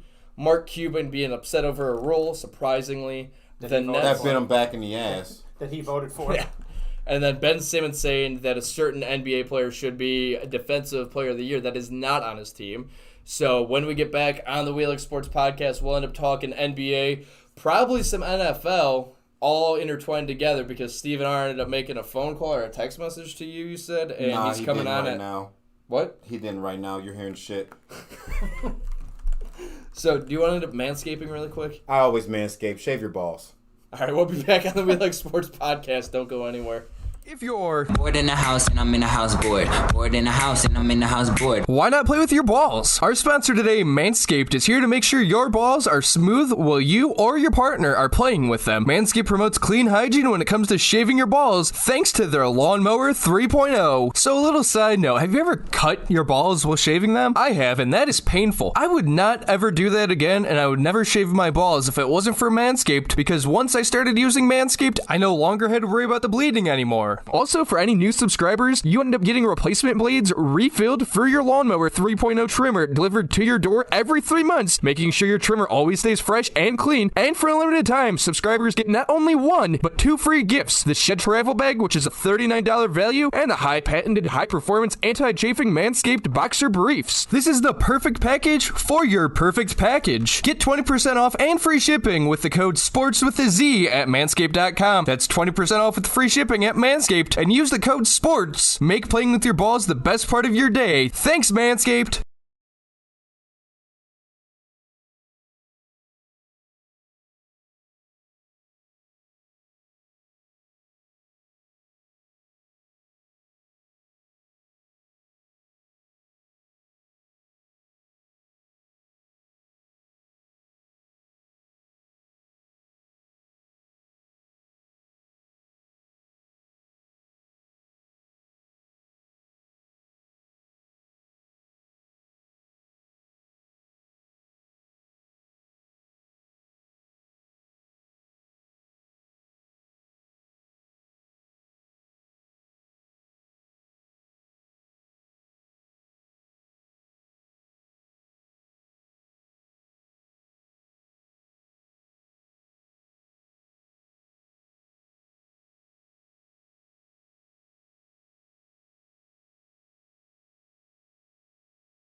Welcome back to the We Like Sportz Podcast. Right now I'm going to introduce our guest first. This is Pat. First time guest on the show. We hope he continues to come back with us on the show on the We Like Sportz Podcast. Right here is Payton Vince. You guys know who he is. And myself, Riggs. I went in different order this time because I always go first. There's my phone. Adding lib. Why are you holding that water like it's holy? Because... Did you see Stephen R. by any chance looking like he came out of a church service? It's kind of why they crossed paths. He said he Yeah. bumped in his shoulder. I didn't know if he passed him some holy water. he probably did. I mean, this thing's a property of PS 28420. That's the school Stephen R. Smith went to. And also, too, you got really excited because you said 420 is coming up soon, didn't you? Next week, yes. What is that? It's a holiday where people like to cut their grass all at the same time, weed whack, pull weeds. Mine needs done if you want to come over. He lives in Berea. I can roll up some mulch. I could roll up with some mulch. There you go. That's a better one. But anyways, as we're talking about week 2 of Cleveland Indians baseball, I almost said basketball. Basketball. Classic. Great movie. I've never seen it. Oh, I'm a terrible person. But we're talking about week 2 of the Indians season, which after last week you had them lose 2 out of 3 to the Tigers. You had them split with the Royals, and then they end up sweeping the Tigers again from our last show. And then you end up having them split 1-1 with the White Sox. As of right now, it's looking like it's going to be 2-1 and an afternoon game tomorrow. But you're kind of seeing to see this lineup actually warm up. You had Jimenez end up hitting a home run and then get bumped to leadoff. After that, you had Rosario playing in his first couple games at center field finally. You had pitching dominant. You had Shane Bieber going 9 innings and almost get a no decision, but instead the Indians scored in the 10th inning. Yeah. Guys, what are your thoughts after 2 weeks in? Obviously, after the first week, it was a little bit nervous. You still have to have everything clicking. But honestly, before we end up going into that, I do want to say that I saw this one statistic from the local weatherman. I love introducing him as... No. He's no longer with us. I know. He loves Dick. He got a tweet from heaven. Like, if heaven's real, Dick Goddard went to heaven. Yeah. For sure. Yeah. Yeah, like he's got all the animals near him. Like he's Tiger King. Yep. Jesus Christ. The heavenly one. But no Carol Baskins around. But Brian Shaw ended up tweeting out, and Brian Shaw, the weatherman, the first 10 games under Terry Francona since 2013, they went 5-5, 5-5, 4-6 in 2015, 5-5 in 2016, 4-6 in 2017, 5-5, 7-3 in 2019, 5-5 last year, and this year 6-4. So obviously it's not the most perfect record to start off with, but in 2016 they went 5-5, and they're a game ahead right now with the record after 10 games. But again, though, the question was, what are your thoughts 2 weeks into the Cleveland Indians season, guys? I think this 2 weeks is a lot better than what that a team can screw up in 2 months. Like, I like what you said. A month that, depends on how bad you play, that can ruin an entire damn season. And in baseball, 162 games, like, that's a lot of games to cover if you have a bad month. And I can only imagine a bad 2 months. So I'm not going to say that it's mediocre. I'm enjoying what I can watch of these 2 weeks of the Tribe. And to me, honestly, it's not that bad. We've seen worse. And what he said is what scares me, bringing Bradley up, bringing Jet up, is you can never in baseball win the division, punch your ticket to the playoffs in April or May. But you can eliminate yourself. Yep. Honestly, if you end up having that losing streak, you saw it last year. I forgot who was off to a super slow start, but they knocked themselves out of contention in a 60-game season. Yeah, in a 60-game season, you're screwed. That's the Nationals. Yep, exactly. The team that won the World Series the year before. And that's just the way baseball works, too. You have to end up figuring out whatever fits, and you have to end up making brash decisions early on because, like you said, you could take yourself out of it. But at the same time, though, you're figuring out what makes sense. Eddie Rosario. Amid Rosario didn't make sense in center field in Detroit, and Francona didn't want to put him out there. So, again, though, like, how much of that is that overreacting from the fans? Like, Terry Francona hit it spot on. He said that fans overreact. That's why I'm not putting Rosario in the lineup. And here we are now, and they're sitting at 6-4. Possibly after today, scores what, 6-0 or something stupid. Oof. But you're looking at 6-5 then. But it's still better than you thought about when you had Bieber end up getting the loss on opening day to the Tigers, or the no decision, whatever it was. You still didn't have a win against the Tigers. But gave up 3 in the first. Then they didn't score until Perez hit 2. Yeah, in the 9th. Which again, though, like a lot of people mentioned on like FanSided on the website FanSided. I don't even know what else to call it.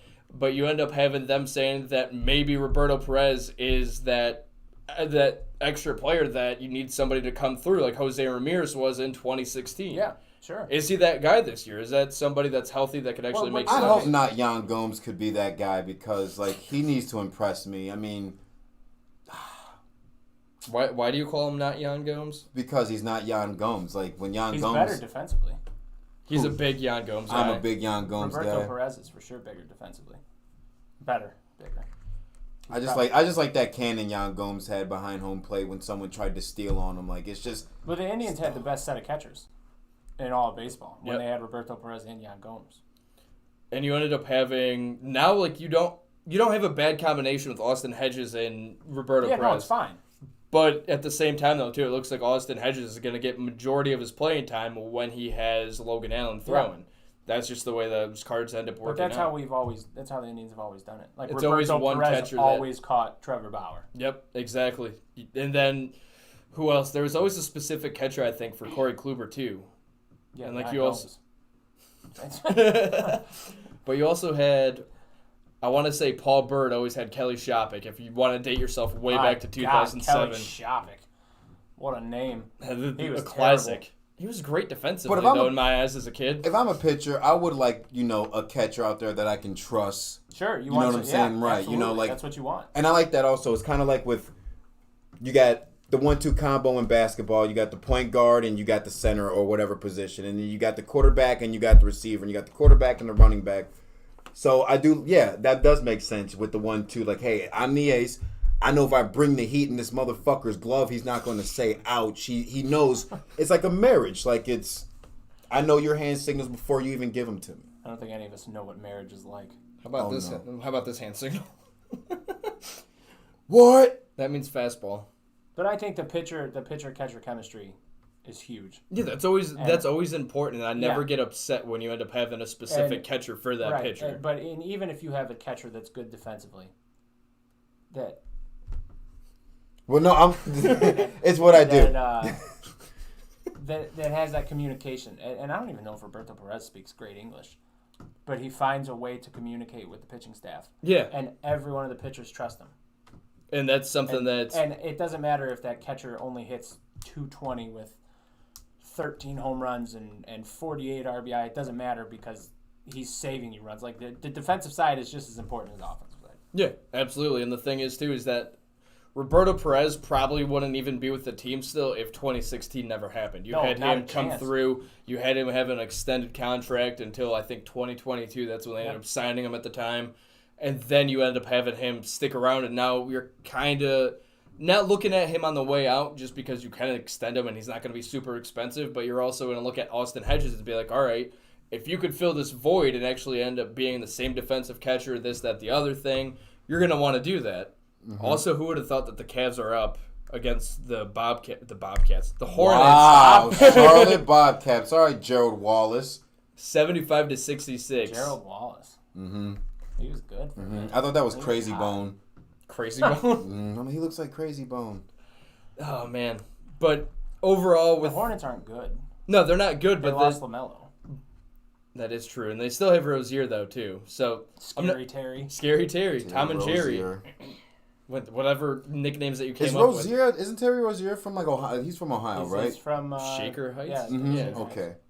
But with 2 weeks into the season, obviously you don't want to panic. What are your guys' thoughts after seeing a rough first week to start off and now seeing them where they're at this week, a sweep from the Tigers and competing with the White Sox and in first place? I think if you look at the standings for the American League Central, it's going to be like that the entire way. I'm not talking about positioning. I'm talking about just where they're all bunched up into games. I don't see any team running away with this division. And the thing is, though, is that like a lot of people had so much hype behind like the White Sox. I didn't buy it. They don't have the pitching. No, not at all. You have Giolito, and that's about it. They don't have the pitching. The Royals put together a nice lineup. Yeah, and they don't have the pitching. You have Benintendi, and obviously you saw what happened when you ended up splitting with them. Like a lot of people like. Again, shout out to Troy from the radio station at 1450 AM WLEC. Ghana.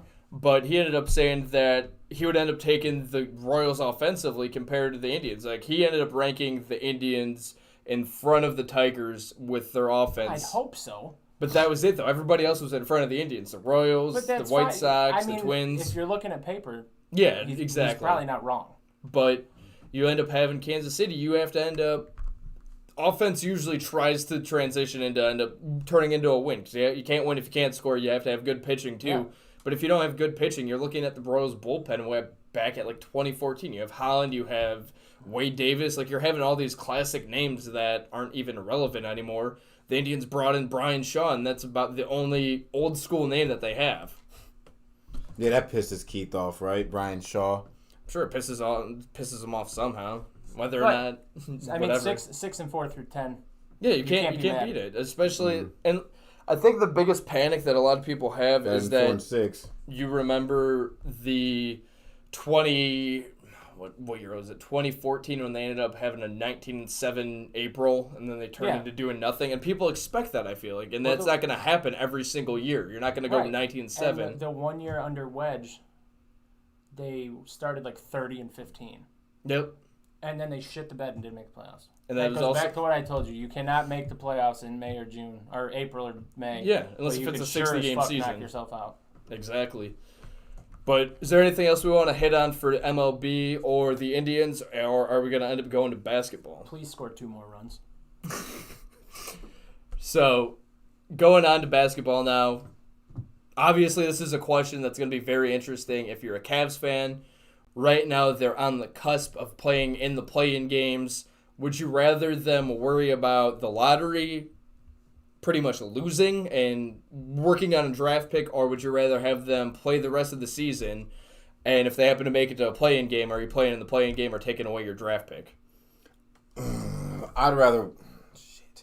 Now, if we work for the draft pick, like I don't want those guys to tank whatsoever.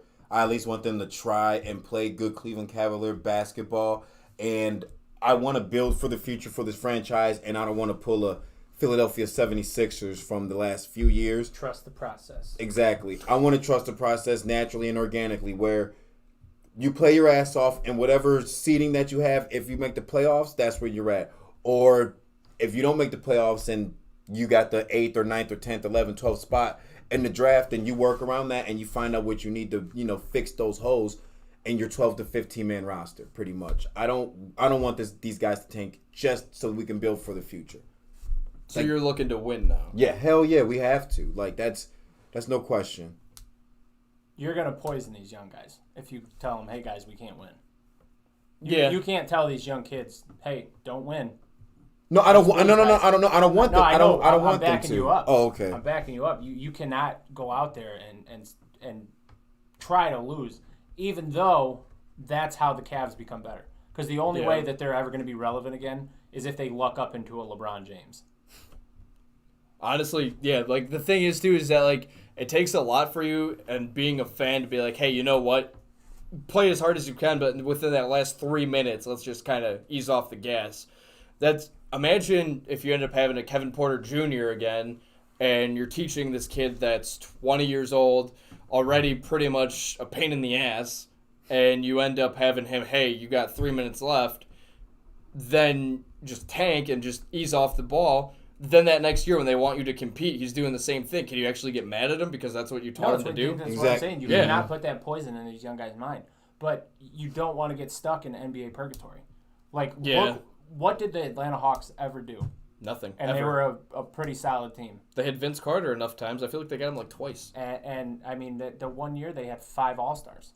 Yeah, are you talking about the year where LeBron was back and they were number one in the East? Yeah, and we still whooped their ass. And even before then, they were always your 4th or 5th mediocre NBA playoff team. That's what you're looking at. You're looking at being stuck in mediocrity, or you somehow tell these guys, all right, guys, we're trying to get a draft pick. We're not trying to play another game. Right. And that's a tough spot to be in, but the only way the Cavs will ever be...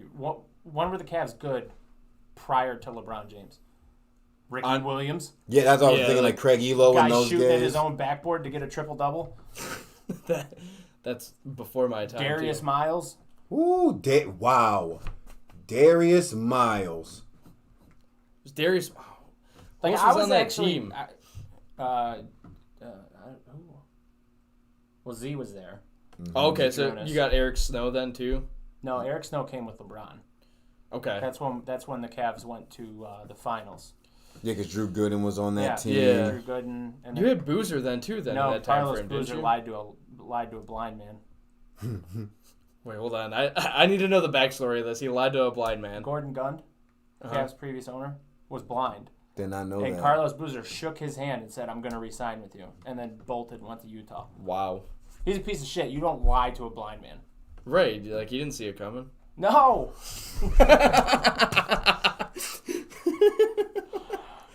Damn. I broke Riggs on that one. That could have been like, he could have been like, hey, shake his hand for me.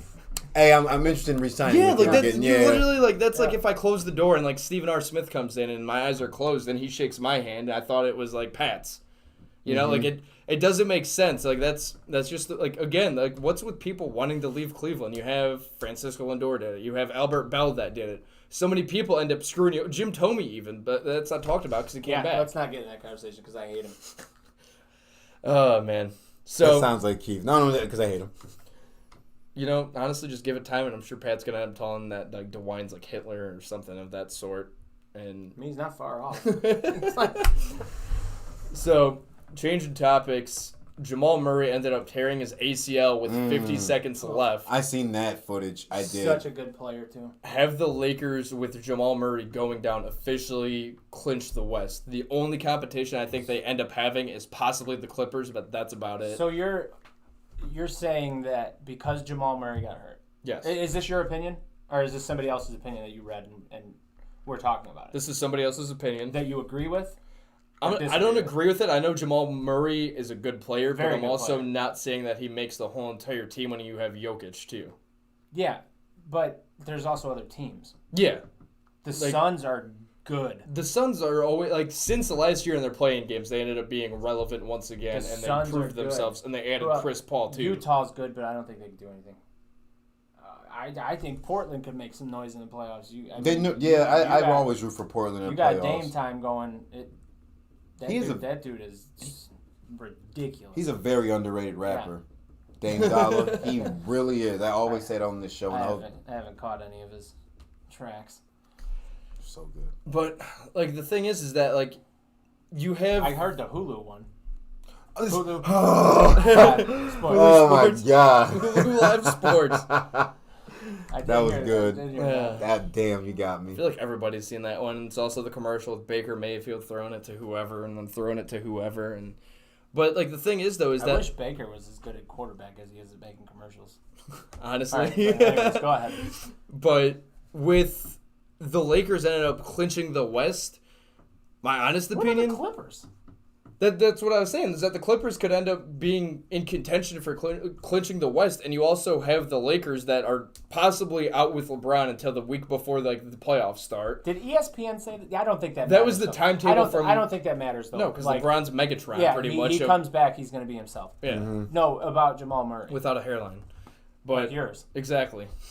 Jamal, that's why you wear hats. Jamal Murray, the article you read, was that an ESPN article? Honestly, I want to say it was just somebody's tweet that they ended up saying it. Yeah, I don't want to say it was. I don't want to stick the ESPN label on it. Yeah, that's fine. I give Jamal Murray props because when I seen the footage of him tearing his ACL, like he was still able to get off the court, like a strong professional athlete. But Kobe Bryant shot free throws with a torn ACL. His Achilles too. Yeah. But Jamal Murray said he didn't want help. Like he denied. He denied it. Like it looked like I didn't know what happened. I'm like, did his knee pop in midair? Like I didn't know what happened. And then when he came down, I said. And he maybe cramped up or something. And then I got the breaking news on my phone. I seen it, and I was like, well, I know what happened to him. I did it. Like, that's 50 seconds. You done that before? Nope, the one behind it. Which one's the one behind it? PCL. Okay, I'm not a doctor. But, like, you have the Lakers, the Clippers, the Suns, the Trailblazers. You have good teams that are able to be in contention. They're not going to end up being a cakewalk for the Lakers because no matter what, I feel like LeBron's just going to end up waiting out the rest of the season, and then he's going to come up for the playoffs. He's going to take like 3-4 games before the playoffs. Yeah, just for a walkthrough and get back into game shape and then go from there. And I hope all those teams in the West, I hope they bust his ass. So now ask me, who do I think is going to win the West? Who do you think is going to win the West? The Lakers. The Lakers? Yeah. Okay. After all that. After all of that, it's the I Lakers. just don't think it's handed to them on a silver platter. I think they're going to work for it at For least. it. Yeah. See, I don't want them to just have it on the silver platter because if you've watched this show a lot, I hate big market teams that get everything they want and somehow their contracts and all that stupid ass money. Oh yeah, you can come here in LA and I can get 4 of you guys, but we can't do that in Cleveland. The Cavs did it for 4 years. Yeah, but okay, but what I'm getting at is it's like is that it didn't remain. I don't think it's the market. I think it's the player. It's the player because look at California, look at Cleveland. Like that's what would you rather be in sunlight all day or you want bipolar ass weather? And I believe that some people in California, they're so spoiled and they're just used to they're the Lakers. But LeBron hates Cleveland. I know he hates Cleveland. He just loves Akron. Yeah, if you ever listen to him talk, but he never says Cleveland. Right, but he's a son of a bitch for that. And me, I wouldn't even came back to Cleveland and gave us a championship because now I feel like it was out of petty. Oh, I need to do this out of petty. He wanted to repair his image. Well, fuck his image. No, but I know, I agree. But hey, I'm not taking no petty ass championship. No, I don't even give me 4 of them. I took that. My ring is in the closet, buried deep in darkness. Like I don't even care for it anymore. Like I'm spoiled. So you got a ring? Well, I got from the pawn shop. It's a replica championship ring. Yeah, dead ass serious. So why'd you buy it if you didn't want it? My friend gave it to me for free. Okay, never mind. Oh yeah, I'm not gonna. He's like, hey, for free at the pawn shop. I'm like, fuck it. Why not? I don't know. I'm spoiled. I believe. Isn't your favorite player Kyrie? Yeah. So you couldn't celebrate in that? He hit the game-winning shot? Yeah, I was happy for that. He hit the game-winning shot. And then it's the whole, Kyrie wasn't the sucking off Cleveland. This is for you. I'm home. I'm back. He was just like, hey, the world's flat. LeBron thinks he's the man. I want to get the fuck out of here. So what are your thoughts on, this is the first time we're actually hitting basketball, this way with you and actually hitting emotions, Riggs. With LeBron and Kyrie Irving... Who's the one to blame for the whole entire team breaking up? Is it LeBron's fault and he drove Kyrie out of there? Or is Kyrie just crazy and you could just admit that as a fan and that's the reason why that started in an avalanche? Oh, wow, that's a damn Make you think. One. Yep. I think it's both. Are we going to get on this? Yeah, why not? I think it's both. I think that LeBron never intended to stay here beyond winning a championship. Right. I think Kyrie is a fucking nutcase. That just does it. Look, he's still missing games, and he's in Brooklyn. Yeah. And he's got what you got. Him and Stephen R. Smith could take a train together. Yes. Did you say you and Stephen R. Smith could run a train together? But Like, you got Kyrie still missing games for personal reasons. Yeah, like that's always been a thing. Is the that dude's still look at him in Boston. A What distraction happened in somehow. Boston? The dude's just a nutcase. like he ended up seeing that An Jason ego Tatum, and a nutcase. Yeah. Yeah, they had a baby and it was Kyrie Irving. Like, it's frustrating because like LeBron and Kyrie Irving were so much alike that they just couldn't get along. Like they're both like assholes when it comes to the fans. Like they're both like just stubborn and like, hey, I'm just gonna go to my car, my vehicle, whatever I'm driving, a Mercedes, and I'm just going straight there and I'm not acknowledging any of you guys. LeBron's a Kia guy. Doesn't he have commercials too for it? That's why. And what's Kyrie driving? I seen Kyrie in a black Lamborghini once. He's probably got some. Is he sponsored by that? I don't know. Kyrie's probably got a Tesla. Honestly, I could see. Probably a Tesla guy. So in case if it takes him off that flat world, that it's not his fault and it drives nothing wrong himself. with Tesla. I would love to have one. No, like honestly, like that's definitely what Kyrie drives. I could see it happening too because he just seems like that type of person that would drive one and like just be bored of driving. Yeah. Like that's Kyrie Irving. Anyways, Ed in Columbus ended up saying Kyrie always knew LeBron was gonna leave. Kyrie was crazy, but so am I. I love the crazy. I mean, it's an accurate point. Sure, and you go back to, I don't know if you guys heard it, but when LeBron came back, he had made a comment about being like the father of the team. Mm-hmm. Yep. Kyrie was asked about it, and Kyrie said, "This is my dad." Right. Yep. So I don't know, Kyrie. But I feel like that's a. But they both benefited from it. Yeah, you both won a ring. You got a ring. You got a fancy piece of jewelry, and you LeBron repaired his image, and he became the Lord and Savior of Cleveland. Yep. Once again. And Kyrie Irving, people don't stop talking about him because of the flat Earth shit, the whatever else. And the shot says. too. Yeah. Like that's the shot, way he became block, relevant. And then they had to throw Kevin Love in there with the stop. That's one thing people are real. They really don't pay attention how Kevin Love had Steph Curry on skates during those last few seconds. When it should have been the other way around. Right, Yeah. but at the same time though, like I remember watching that like after I got home because it was so crazy downtown. Like if Kevin Love would have made one mistake, one mistake on Steph Curry, and Steph Curry got that shot off like Kevin that. Love definitely moved his feet very well. 93-89 final. That night was so weird because I was downtown, and then we'll end up taking a quick break, and it's going to be the miscellaneous segment, so who knows what happens there.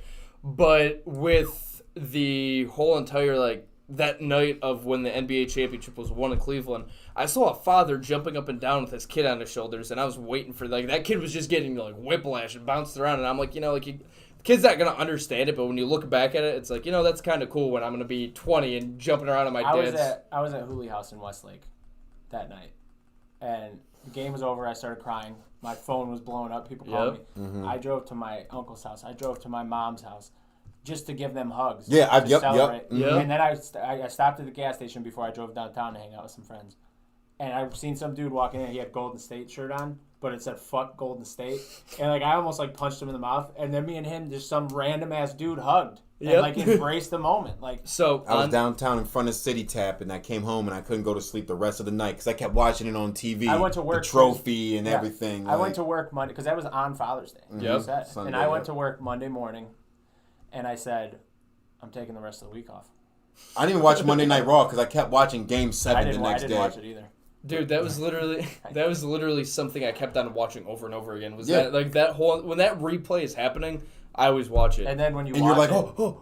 Yeah, you like ready to know what live, happens. right. And you're like, wait, hold on. And you he watch it and listen to what's Fred his name? McLeod? Yeah, Yep. R.I.P. That honestly, I'm like listening to him and Austin Carr call that, and the emotion behind it too. Yeah. Like that wasn't fake. That wasn't like, hey, I'm some dude that's from New York calling this game. I'm from Cleveland, and this is something important to me. But anyways, we're gonna end up taking a quick break. Don't go anywhere. We'll be back on the We Like Sportz podcast. Riggs, what are you gonna do? I'm gonna go grab Stephen R. Smith, and while I grab Stephen R. Smith, I'm not gonna, by the balls, by the way, right? No, hell no. But I'm gonna make sure I manscape. Promo code sports with a Z. Ball shaver, ball toner, ball deodorant, lawnmower 3.0, and you got a funny pages when you shave your balls and you look down at it. Manscape. If you're Bored in the house and I'm in the house bored. Bored in the house and I'm in the house bored. why not play with your balls? Our sponsor today, Manscaped, is here to make sure your balls are smooth while you or your partner are playing with them. Manscaped promotes clean hygiene when it comes to shaving your balls thanks to their Lawnmower 3.0. So a little side note, have you ever cut your balls while shaving them? I have, and that is painful. I would not ever do that again, and I would never shave my balls if it wasn't for Manscaped, because once I started using Manscaped, I no longer had to worry about the bleeding anymore. Also, for any new subscribers, you end up getting replacement blades refilled for your Lawnmower 3.0 trimmer delivered to your door every 3 months, making sure your trimmer always stays fresh and clean. And for a limited time, subscribers get not only 1, but 2 free gifts: the Shed Travel Bag, which is a $39 value, and the high-patented, high-performance, anti-chafing Manscaped Boxer Briefs. This is the perfect package for your perfect package. Get 20% off and free shipping with the code SPORTS with a Z at manscaped.com. That's 20% off with free shipping at Manscaped, and use the code SPORTS. Make playing with your balls the best part of your day. Thanks, Manscaped.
Welcome back to the We Like Sportz Podcast with Pat, Payton, Stephen R. Smith, and I have no idea where Riggs went, but he'll be back eventually. Stay tuned. Stephen R., welcome back. Brothers, thank you so much. I like to say that I wanted to show everybody that I am a fighting champion tune for the We Like Sportz Podcast. I came here as a man's on my own 2 feet, and I gave the belt back to the man, and I asked my title shot back, and I lost by 1 point, and I will be back stronger, faster, and quicker, and better than ever, Heather.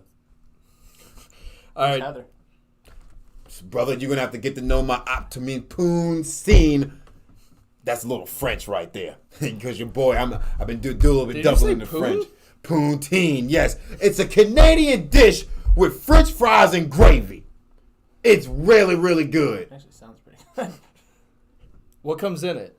French fries and gravy and much other very great Canadian stuff. You might get your Canadian bacon, which is your flat-ass ham. So, before we end up giving you your spotlight, Stephen R., I want to end up talking about Jadeveon Clowney signing with the Cleveland Browns for a 1-year deal. Guys, I'm not a Browns fan, so I'm going to end up taking a step back here. But what are your Cleveland, I hope you don't get clowned on this deal by Jadeveon Clowney, Downey. And let me tell you why. Because Sideshow Bob might be there for Krusty, but Krusty might not want to play that year. I think the Cleveland Browns, I think they need to make sure this man is happy. I think the Cleveland Browns need to make sure that they have a tight-knit organization, and they might want to make this man stay for the rest of the year or the rest of his career in that organization. Cleveland Browns, I hope you did a damn good choice, and I hope it don't bite you in the ass with the long clown shoes. How do you follow that up? But no, I think it's a fine signing. I don't see anything wrong with it. I think that the money works well. I think I like having incentives built into it. I don't know what the incentives are. Hopefully it's playing time. Right. There's nothing wrong with it, but it doesn't take your defense to the next level. It does not do what you need to do. It's a great piece, but it's not completing the puzzle. Yeah, that's very true. I mean, honestly, like, you're going to end up having a threatening line when you have Myles Garrett and Jadeveon Clowney on both sides, and then you have Sheldon Richardson on the line, too. You're going to have three big boys, and it's going to be, I mean, being an opposing team and an opposing fan and a Steelers fan, I'm not saying I'm scared, but I'm not looking forward to playing the Browns anymore like I used to be when I was growing up. Like, this is going to be competitive games, and Jadeveon Clowney, on top of it, has said that the reason why he chose the Browns was because they win. They're turning into winners. I want to win. Again, though, when's it come down to playing time? What if he ends up playing 1 year, he doesn't want to play anymore, and he's a child and ends up screwing over the team? Well, I think that's why the Cleveland Browns, they need to make sure that they have a damn good campaign with this man. I think they need to make the Cleveland Browns need to make sure big number 95 Myles Garrett need to make sure, brother, when I'm out there on the field with you and you see Nick Nack, Patty Whack, Light Skin Mahomes, we gonna tackle him down till he gets down in his bones, and we gonna share him together. I'm the T-Rex and you're the Velopso. When I get him at the top, you're gonna get him at the bottom, and we're gonna rip him. And if I'm Jadeveon Clowney, I'm looking at Myles and I'm saying, I think I might want to stay.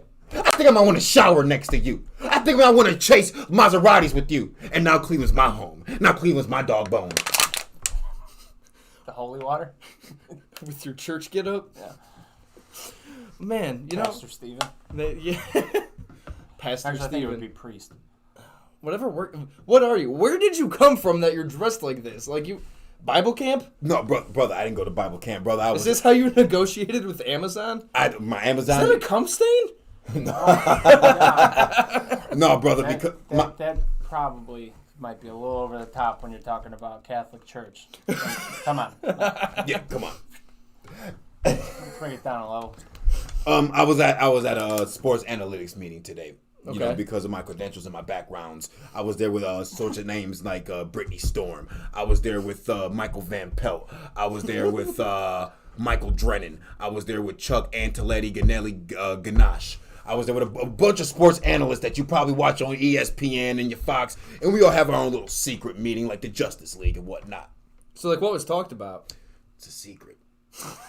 Damn. So, like, what other secret? All right, one more sports topic, because I really want to end up, like, Pat really wants to know that, like, your boy Riggs, he has a sex swing. He wants to know Your boy Riggs don't got no sex swing. See, your boy Riggs, he was doing something for an ex of his, and his ex was like, hey, I want you to install something for me, and you're going to get a little bit of mulch. A little bit of mulch for your problems. I'm going to roll up some mulch for you. And then Riggs says, yeah, I could do anything for you. And he had to go and he had to install a sex swing for an old friend of his, and that sex swing got installed. And while Riggs was downstairs sleeping, that sex swing he heard being heard, and a bunch of grunting and moaning, and someone's name being shouted out loud, and it made him scared, and it made him happy that he got out of said relationship. So ultimately, you installed a sex swing for your He, not me. He installed a sex swing, Riggs, for his ex, that he ended up. R.I.P. So that he heard being used that night. That wasn't with him. That brother's lucky it wasn't with him. Trust. Okay. When he gets here, I just wanted to make sure I had it when all he gets right. here, I think off air he'll entrepreneur some more thoughts into your What's head, entrepreneur mean? Entrepreneur give you more knowledge. Okay. All right. So now it's time for the miscellaneous segment. This is just the way we're going into. Well, that was sure as shit miscellaneous. Off the wall all the time. Yeah. It's Stephen R. And the R stands for what? Rambunctious, ridiculous, rockneys, rawr. What's going on with this Amazon app? You said WrestleMania weekend, and that's came and gone, which also happened to be on your shoulder. It came and gone. Is it really coming much? There's something.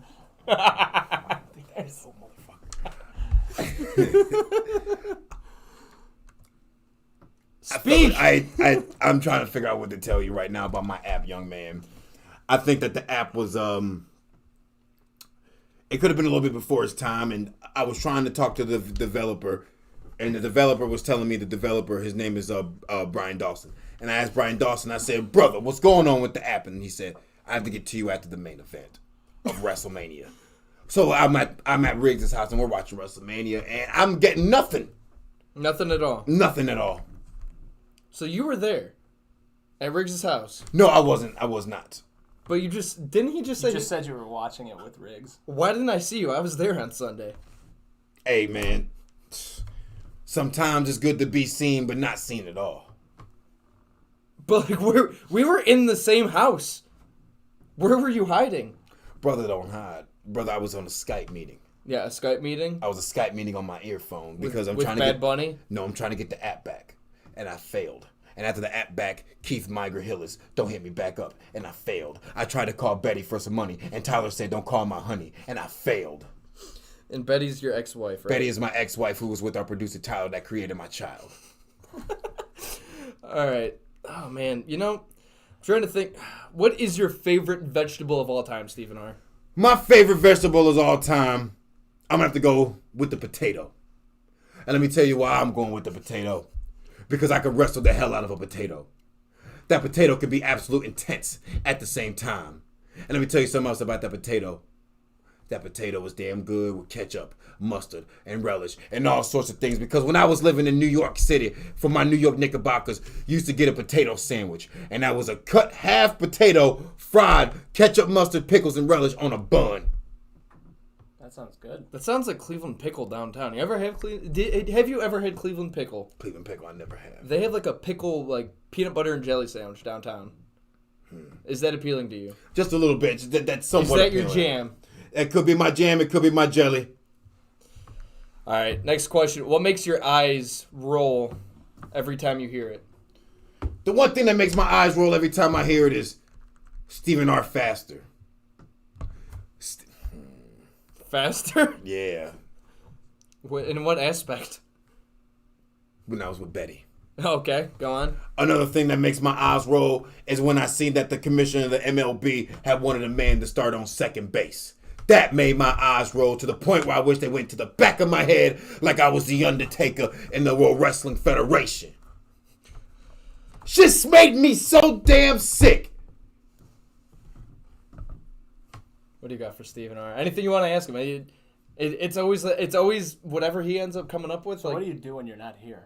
What I'm doing when I'm not here, I'm always in meetings. And when I'm not in meetings, I'm always doing my education background. And I'm always interviewing the best professional sports athletes that you have seen and that you've probably grown up watching. I've got pictures with guys like Oscar Robinson, Meyer Wiener. I've got people, when I was on the show yesterday, I had Payton over here tearing up because I read a sentimental letter that Michael Jeffrey Jordan had given me. I've also written a letter on here that Keith Migra stood up and gave me a standing ovation when Magic Johnson told me I was one of the best damn sports announcers he have ever seen in his life. I'm always doing business 24/7, 365 days a week. If I'm not on the corner finding cigarette butts to smoke, I'm always in meetings. 365 days in a week, huh? Have you gotten COVID yet? Just random cigarette. I have not gotten Covidius 19 yet. Covidius? No. What's Covidius mean? Covidius is in the Bible. Oh, perfect. Okay, go on. Covidius verse 19. I'm sick. Holy shit. Watch your mouth. All right, what's the funniest? Yes. What's the funniest name you've heard of somebody having? The funniest name I ever heard of someone having. I was watching a baseball game, and I'm like, man, this guy looks mad. This guy, if he was mad, I would call him Jared is so salty, you mock you mad. I thought you were going Jared from Subway. What are your thoughts on him? Jared from Subway, you messed up with that footlong, brother. And I got something for you next time I see you, and it's going to be blurred out on the air when What the fuck? Calm down. He likes the kids. What? Jared from Subway. I thought... You don't, though, right? Hell no. Okay. All right, you scared me for a second. What was the cool thing when you were young but isn't cool now? Probably like technology, right?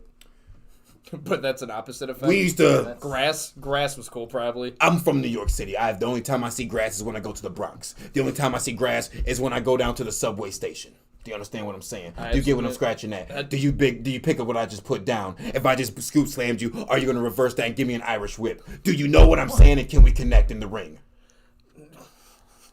What were you even saying?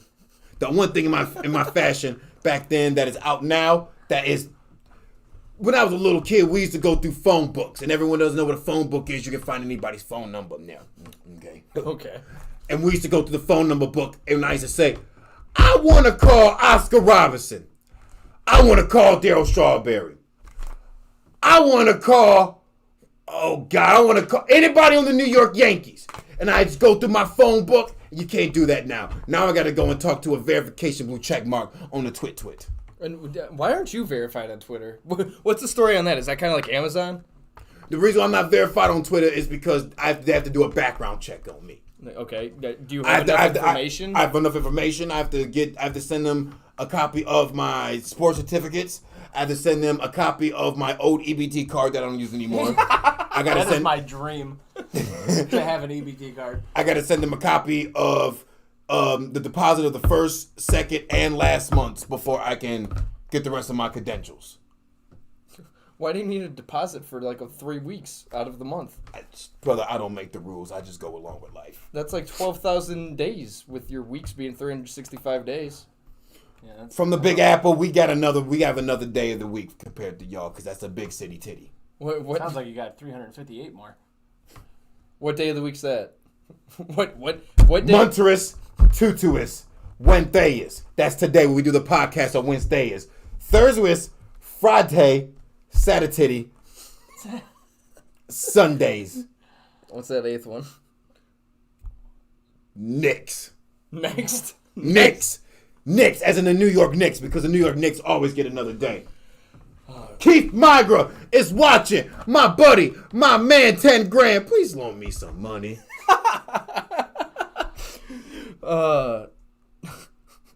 What's the craziest conversation you've ever overheard? The craziest conversation I ever overheard in my life.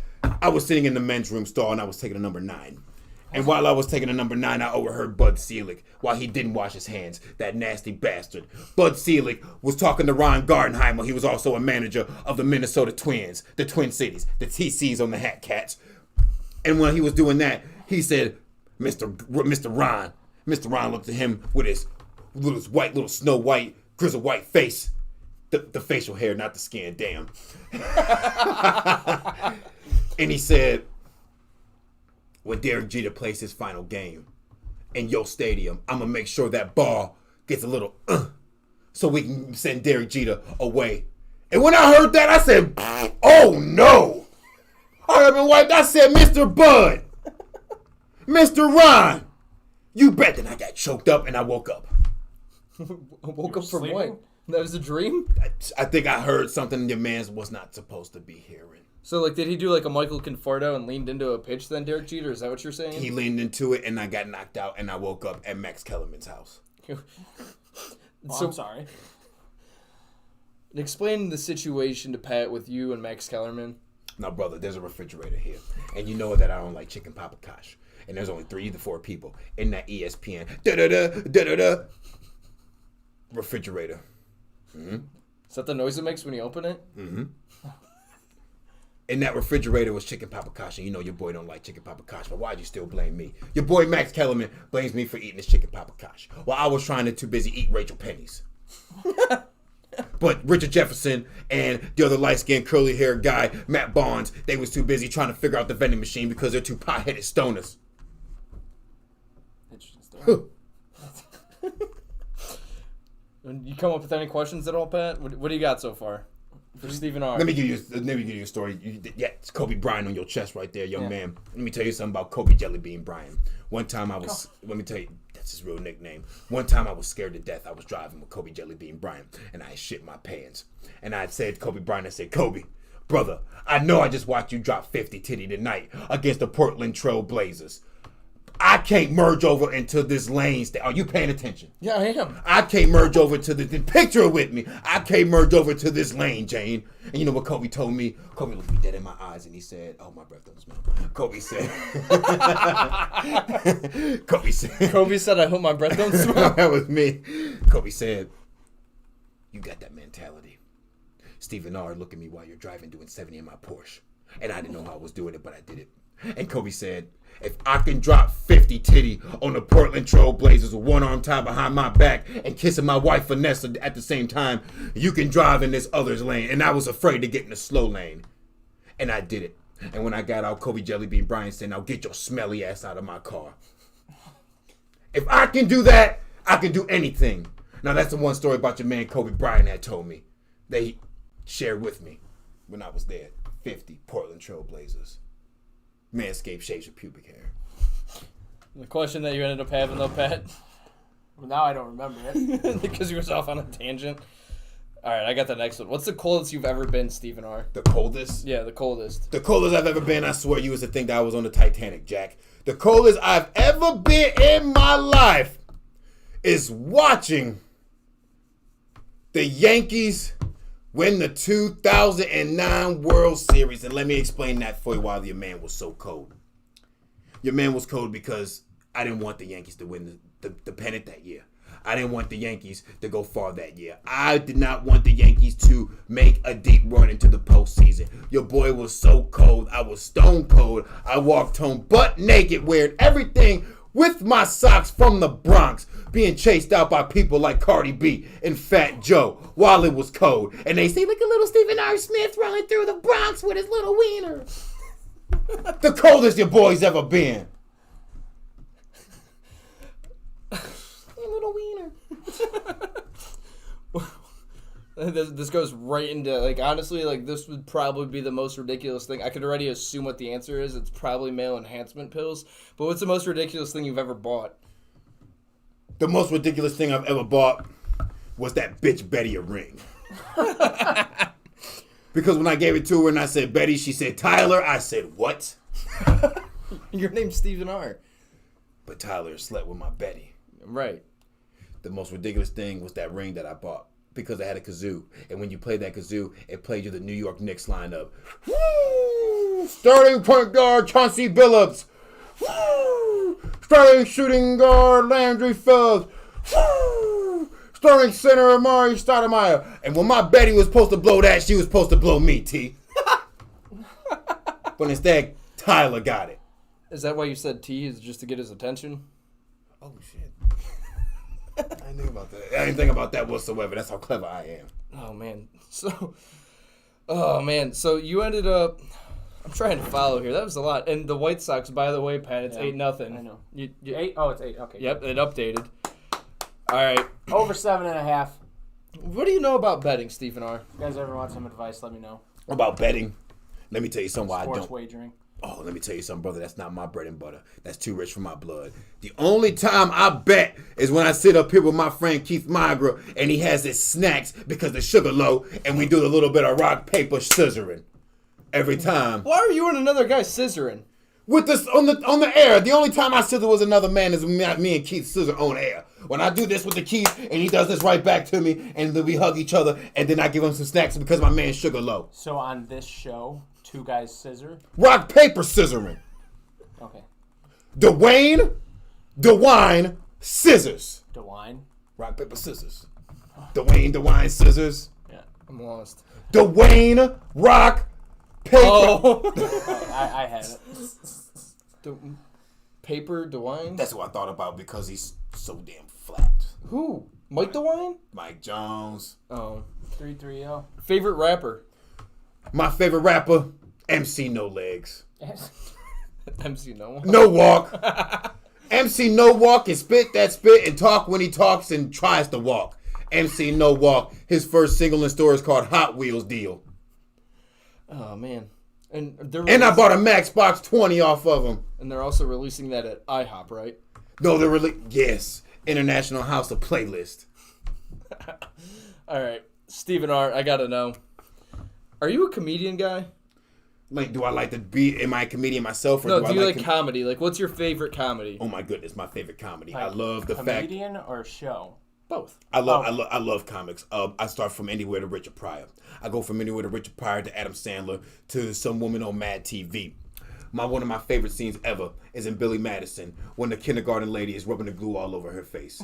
And when your boy, yes, you know what I'm talking about. And when your boy sees that, I get tickled pink to the point where I poop and it stinks. That means I laugh so hard I shit myself. That means I laugh so hard I lose skin pigmentation. That means I laugh so hard that I fluctuate like I did a teenager, chronic intubation. Do you understand what I'm saying? I had to edit that down. I had to bring it down, edit down, chop it around, up, down, side, up, down. Keith Miger, give me $20,000.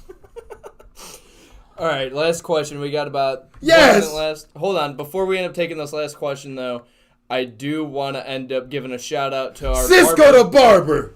440-320-2691. Again, if you need your haircut, 440-320-2691. Or else hit him up on Instagram at Cisco the Barber. Also, there is the Cut app too, and look for Cisco Pagan. Cisco the Barber, are you going there, Stephen R, or what? Are you going to get your haircut? Yeah, your boy's got to get his haircut this week. I'm due. He going to make you look good with the straight razor. So what was your most recent lie?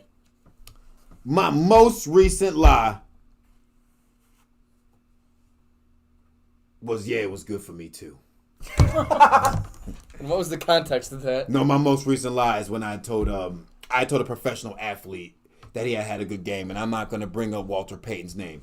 So I remember I told Walter Payton, I said, Walter Payton, you had ran that ball so damn good, so damn fine. You was like a Cadillac with a drunk man driving it like wine. And he said, thank you, Stephen Ara, my brother, my friend, my right-hand man, my man, Mr. 10 grand. And then I dapped him up, gave him a handshake, gave him the pound. I dreamed a genie, and I was out of town. But I knew that man, he had a shitty game. He had a bad game. You wanna know why I lied? Because your man was intimidated. Your man was scared. I was in a locker room with a bunch of half-naked men, and you think I wanted to lie? No, because I didn't want to die.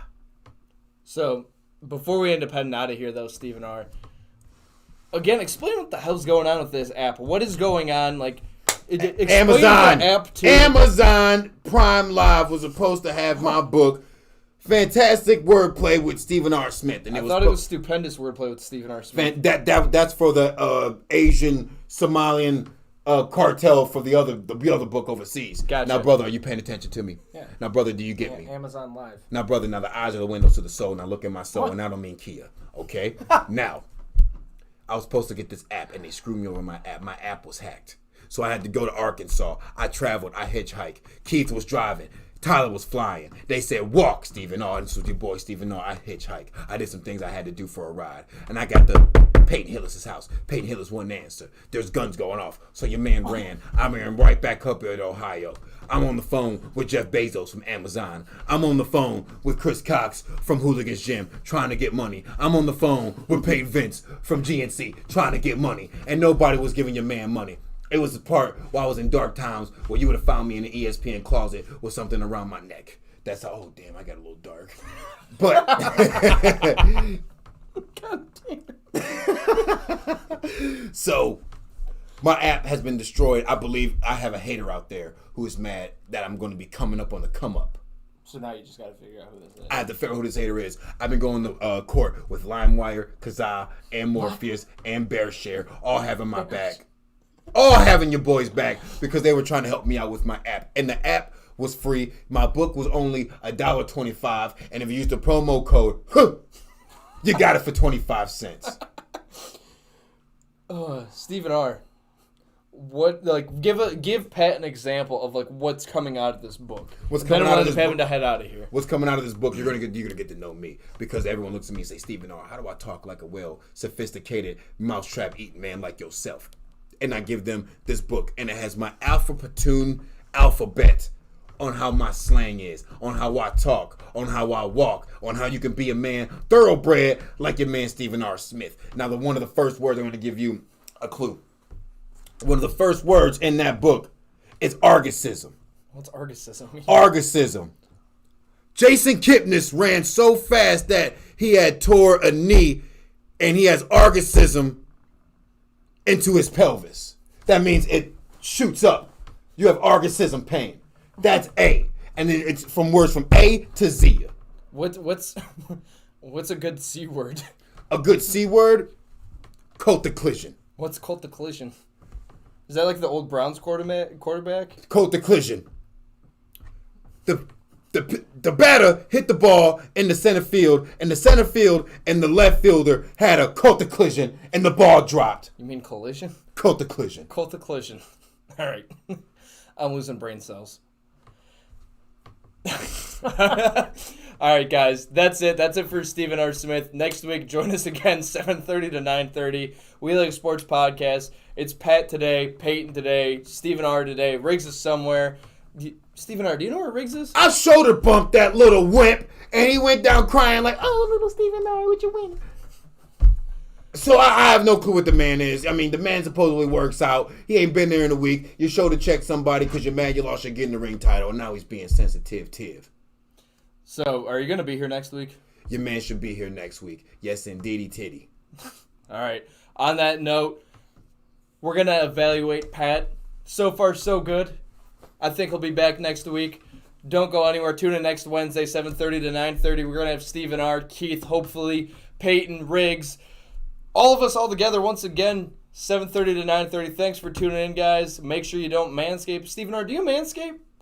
You know I do. Whoa, hold on. If you're Bored in the house and I'm in the house bored. Bored in the house and I'm in the house bored. why not play with your balls? Our sponsor today, Manscaped, is here to make sure your balls are smooth while you or your partner are playing with them. Manscaped promotes clean hygiene when it comes to shaving your balls thanks to their Lawnmower 3.0. So a little side note, have you ever cut your balls while shaving them? I have, and that is painful. I would not ever do that again, and I would never shave my balls if it wasn't for Manscaped, because once I started using Manscaped, I no longer had to worry about the bleeding anymore. Also, for any new subscribers, you end up getting replacement blades refilled for your Lawnmower 3.0 trimmer delivered to your door every 3 months, making sure your trimmer always stays fresh and clean. And for a limited time, subscribers get not only 1, but 2 free gifts: the Shed Travel Bag, which is a $39 value, and the high-patented, high-performance, anti-chafing Manscaped Boxer Briefs. This is the perfect package for your perfect package. Get 20% off and free shipping with the code SPORTS with a Z at manscaped.com. That's 20% off with free shipping at Manscaped, and use the code SPORTS. Make playing with your balls the best part of your day. Thanks, Manscaped.